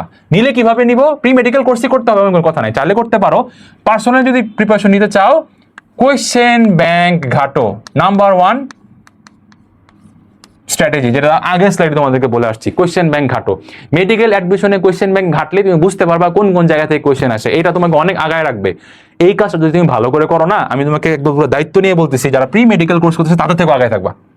কারণ তুমি নিজে ঘাটছো, নিজে কোনো কিছু করার মাঝখানে অনেক বেশি ফায়দা, সেটা যদি তুমি ডেডিকেটেড ওয়েতে করো, যদি তুমি হেলাফেলা করে করো তাতে কোনো কিছুর কোনো দাম নাই। নিজে নিজে কোশ্চেন ব্যাংক ঘাটতেছো, নোট করতেছো, বই দাগাচ্ছ, সেটা তোমাকে প্রি মেডিকেল কোর্স যারা করতেছে তাদের থেকে অনেক আগাই দিবে, কারণ এখানে তারা অনেক ভাইয়াদের কাছ থেকে অনেক হেল্প পাবে। প্রি মেডিকেল কোর্স যারা করে তাদেরকে অলরেডি বিভিন্ন কোচিং সেন্টার থেকে বই প্রোভাইড করা হচ্ছে, ভাইয়া অনেক কিছু বুঝাই দিচ্ছে, অনেক গাইডলাইন দিচ্ছে। এটা যে খারাপ তা বলতেছি না, এটা কিন্তু ভালো। যারা এফোর্ড করতে পারতেছো কিনো, সমস্যা নাই, একাডেমিক প্রিপারেশনকে হ্যাম্পার না করে কিনো, সমস্যা নাই। কিন্তু যারা নিজে ঘাটতেছো না, যারা ধরো এই দুইটাই করতেছো, প্রি মেডিকেল কোর্স থেকে নিজেও ঘাটতেছো, বেস্ট একটা প্রিপারেশন হবে। কারণ নিজের একটা ছোঁয়া, নিজের একটা টাচ থাকা অ্যাডমিশন টেস্টে অনেক বেশি আগায় দেয় একটা স্টুডেন্টকে, যারা অনেক বেশি ভাইয়াদের উপর ডিপেন্ডেন্ট হয়ে যায়, কোচিং সেন্টারের উপর ডিপেন্ডেন্ট হয়ে যায়। কারণ ভাইয়া রিফাত একাডেমি বলো বা কোনো একাডেমি তোমাকে চান্স পাওয়া দিবে না, তোমার নিজেকেই প্রিপারেশন নিতে হবে।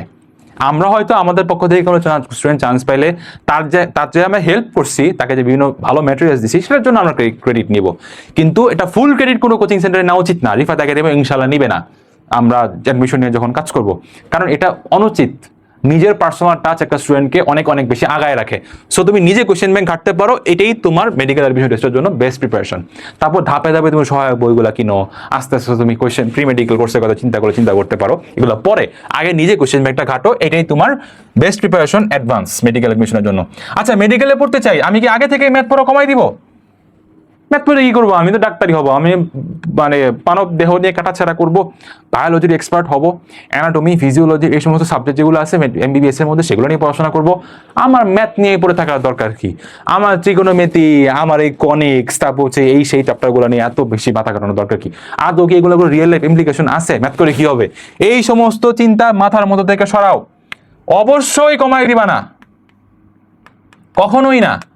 তুমি ম্যাথ গুরুত্ব সহকারে পড়বা, মিনিমাম জিপিএ 5 যাতে পাও, বরং এর চেয়ে ভালো মার্ক পাও। মিনিমাম জিপিএ 5 তো পাইতেই হবে, বরং এর চেয়ে ভালো মার্ক 85%, 90% মার্ক তোলার জন্য চেষ্টা করবা। বাংলাদেশ হচ্ছে এমন একটা দেশ যেখানে সবকিছুর মধ্যে প্রতিযোগিতা অনেক বেশি, আমাদের জনসংখ্যা বেশি।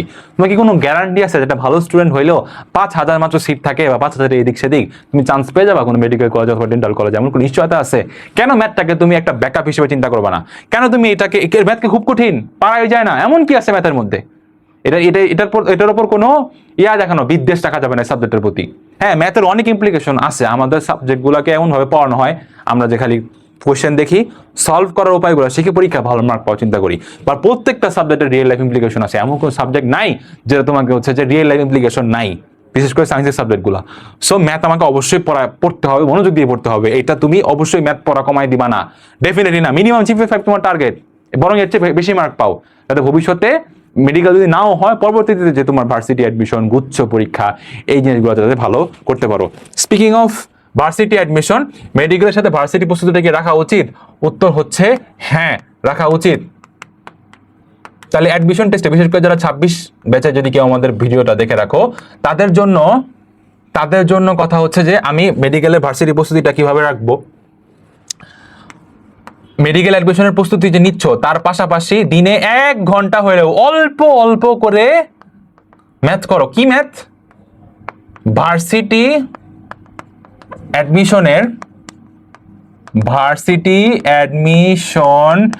এর কোয়েশ্চেন ব্যাংকের, আর কিচ্ছু না, একটা কোয়েশ্চেন ব্যাংক কিনো, সেই কোয়েশ্চেন ব্যাংকের ম্যাথ প্রতিদিন অল্প অল্প করে সলভ করো, অল্প অল্প করে, মানে মিনিমাম যাতে একটা ম্যাথের সাথে টাচ থাকে। মনে করো একটা চ্যাপ্টারের মধ্যে টোটাল 20-25টা প্রশ্ন আছে, তুমি অন্তত 10-12টা করে সলভ করো। এর মধ্যে এই 20-25টার মধ্যে 10-12টা ম্যাথ সলভ করে যাও। প্রতিদিন একটু একটু করে সময় দাও, প্রতিদিন না পারলে 2 দিন পর সময় দাও, একটা কনসিস্টেন্সি বজায় রাখো ব্যাকআপ প্ল্যান হিসেবে। আল্লাহ না করুক মেডিকেল তোমার ছুটে গেছে, তোমার ম্যাথটা কাছে থাকলো, ক্ষতি আছে কোনো? এবং এই রুটিনে, এই তোমার অ্যাডমিশন টাইমে যে রুটিনটা থাকবে, সেই জায়গায় এই জিনিসটা অবশ্যই মানে রাখার মতো সুযোগ আছে। সারা দিন রাত তোমার মেডিকেল নিয়ে পড়ে থাকতে হবে এমন কোনো কথা নাই। তুমি জাস্ট একটা ঘন্টা, এটা কত? নিয়মিত 1 ঘন্টা একটু ম্যাথের সাথে টাচে থাকো। কিভাবে টাচে থাকবা? একটা কোয়েশ্চেন ব্যাংক কিনবা ভার্সিটি অ্যাডমিশনের, সেটা ভার্সিটি অ্যাডমিশনে ম্যাথের কোয়েশ্চেন ব্যাংক কিনে প্রতিটা চ্যাপ্টারে যদি তোমার 20-25টা করে ম্যাথ থাকে, 10-12টা করে 50% অন্তত সলভ করো, টাচে থাকো। ম্যাথটা 3-4 মাস ধরে একেবারেই না করলে সূত্র অনেক কিছু ভুলে যাবা, অনেক কিছু মনে থাকবে না, এবং দেখা যাবে যে এবার কিন্তু মেডিকেল অ্যাডমিশন টেস্টের একদম সাথেই ঢাকা ভার্সিটি অ্যাডমিশনটা হয়ে যাবে। সো ওই জায়গায় যদি তোমার ম্যাথটা প্রিপারেশনটা পুরোপুরি হারায় না যায়, একটু টাচে রাখো। যদি তোমার কোনো অ্যাডমিশন কোচিংয়ে যুক্ত হচ্ছ, যাদের মেডিকেল প্লাস ভার্সিটি ম্যাথ টাইপের কোনো প্রোগ্রাম আছে যেখানে ভার্সিটি ম্যাথ নিয়মিত করাচ্ছে, সেটা তো করতে পারো। সেটা ছাড়াও নিজে এই তো নিয়মিত 1 ঘন্টার বেশি না, 1 ঘন্টা একটু 10-12টা হলে ম্যাথ একটু টাচে রাখো পুরোপুরি, মানে যাতে জিনিসটা চলে না যায়, ঠিক আছে? আর যদি তোমার এরকম প্রিপারেশন থাকে যে যদি তুমি অনেক ভালো স্টুডেন্ট হয়ে থাকো এবং ম্যাথের উপরে তোমার কনফিডেন্স আছে যে 3-4 মাস না করলে তুমি ভুলে যাবে না, তাহলে ডিফারেন্ট ইস্যু, ঠিক আছে? যেমন আমার কথা যদি বলি, আমি কিন্তু তোমাদের আমি এই ল্যাঙ্গুয়েজটা আসলে পছন্দ করি না। আমার অ্যাডমিশন টেস্টের রেজাল্ট যদি তোমাদেরকে বলি, আমি মেডিকেল অ্যাডমিশন টেস্টে হয়েছিলাম 110তম, ডিওতে হয়েছিলাম তোমার 639তম, আর তোমার বুয়েটে হয়েছিলাম হচ্ছে 1193তম, আইওটিতে হয়েছিলাম হচ্ছে আইওটি এবং এমআইএসটিতে আমার পজিশন ছিল সেম টু সেম। মজার বিষয় খুবই, এই 5টা জায়গায় পরীক্ষা দিছি ভাইয়া, মোটামুটি সব জায়গায় টিকছি। তো এই ছিল আমার পজিশন। এগুলো নিয়ে আসলে আমি ব্র্যাক করা পছন্দ করি না। আমি ধরো 3-4 বছর ধরে মেডিকেল স্টুডেন্ট পড়াচ্ছি বা একাডেমিক স্টুডেন্টদেরকে পড়াচ্ছি, তো আমি আসলে এগুলো নিয়ে দেখো আমার তেমন কোনো ভিডিও নাই। বাট তারপরও তোমাদেরকে একটা ধারণা দেওয়ার জন্য যে মেডিকেল অ্যাডমিশন টেস্টে দেওয়ার পরেই কিন্তু শুধু এমআইএসটি পরীক্ষাটা আগে হয়েছিল, বাদ বাকিগুলো কিন্তু পরেই দিছি।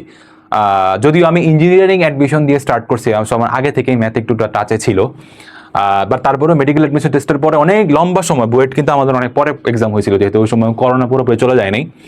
সো মেডিকেল অ্যাডমিশন টেস্টে অনেক পরে কিন্তু আমি বুয়েট পরীক্ষা দেই, তারপরেও কিন্তু একদম শেষের দিকে আমি পাইছিলাম হচ্ছে তোমার Naval architecture and marine engineering, মানে নেম যেটাকে বলে Naval architecture and marine engineering, এই সাবজেক্টটা আমার আসছিল।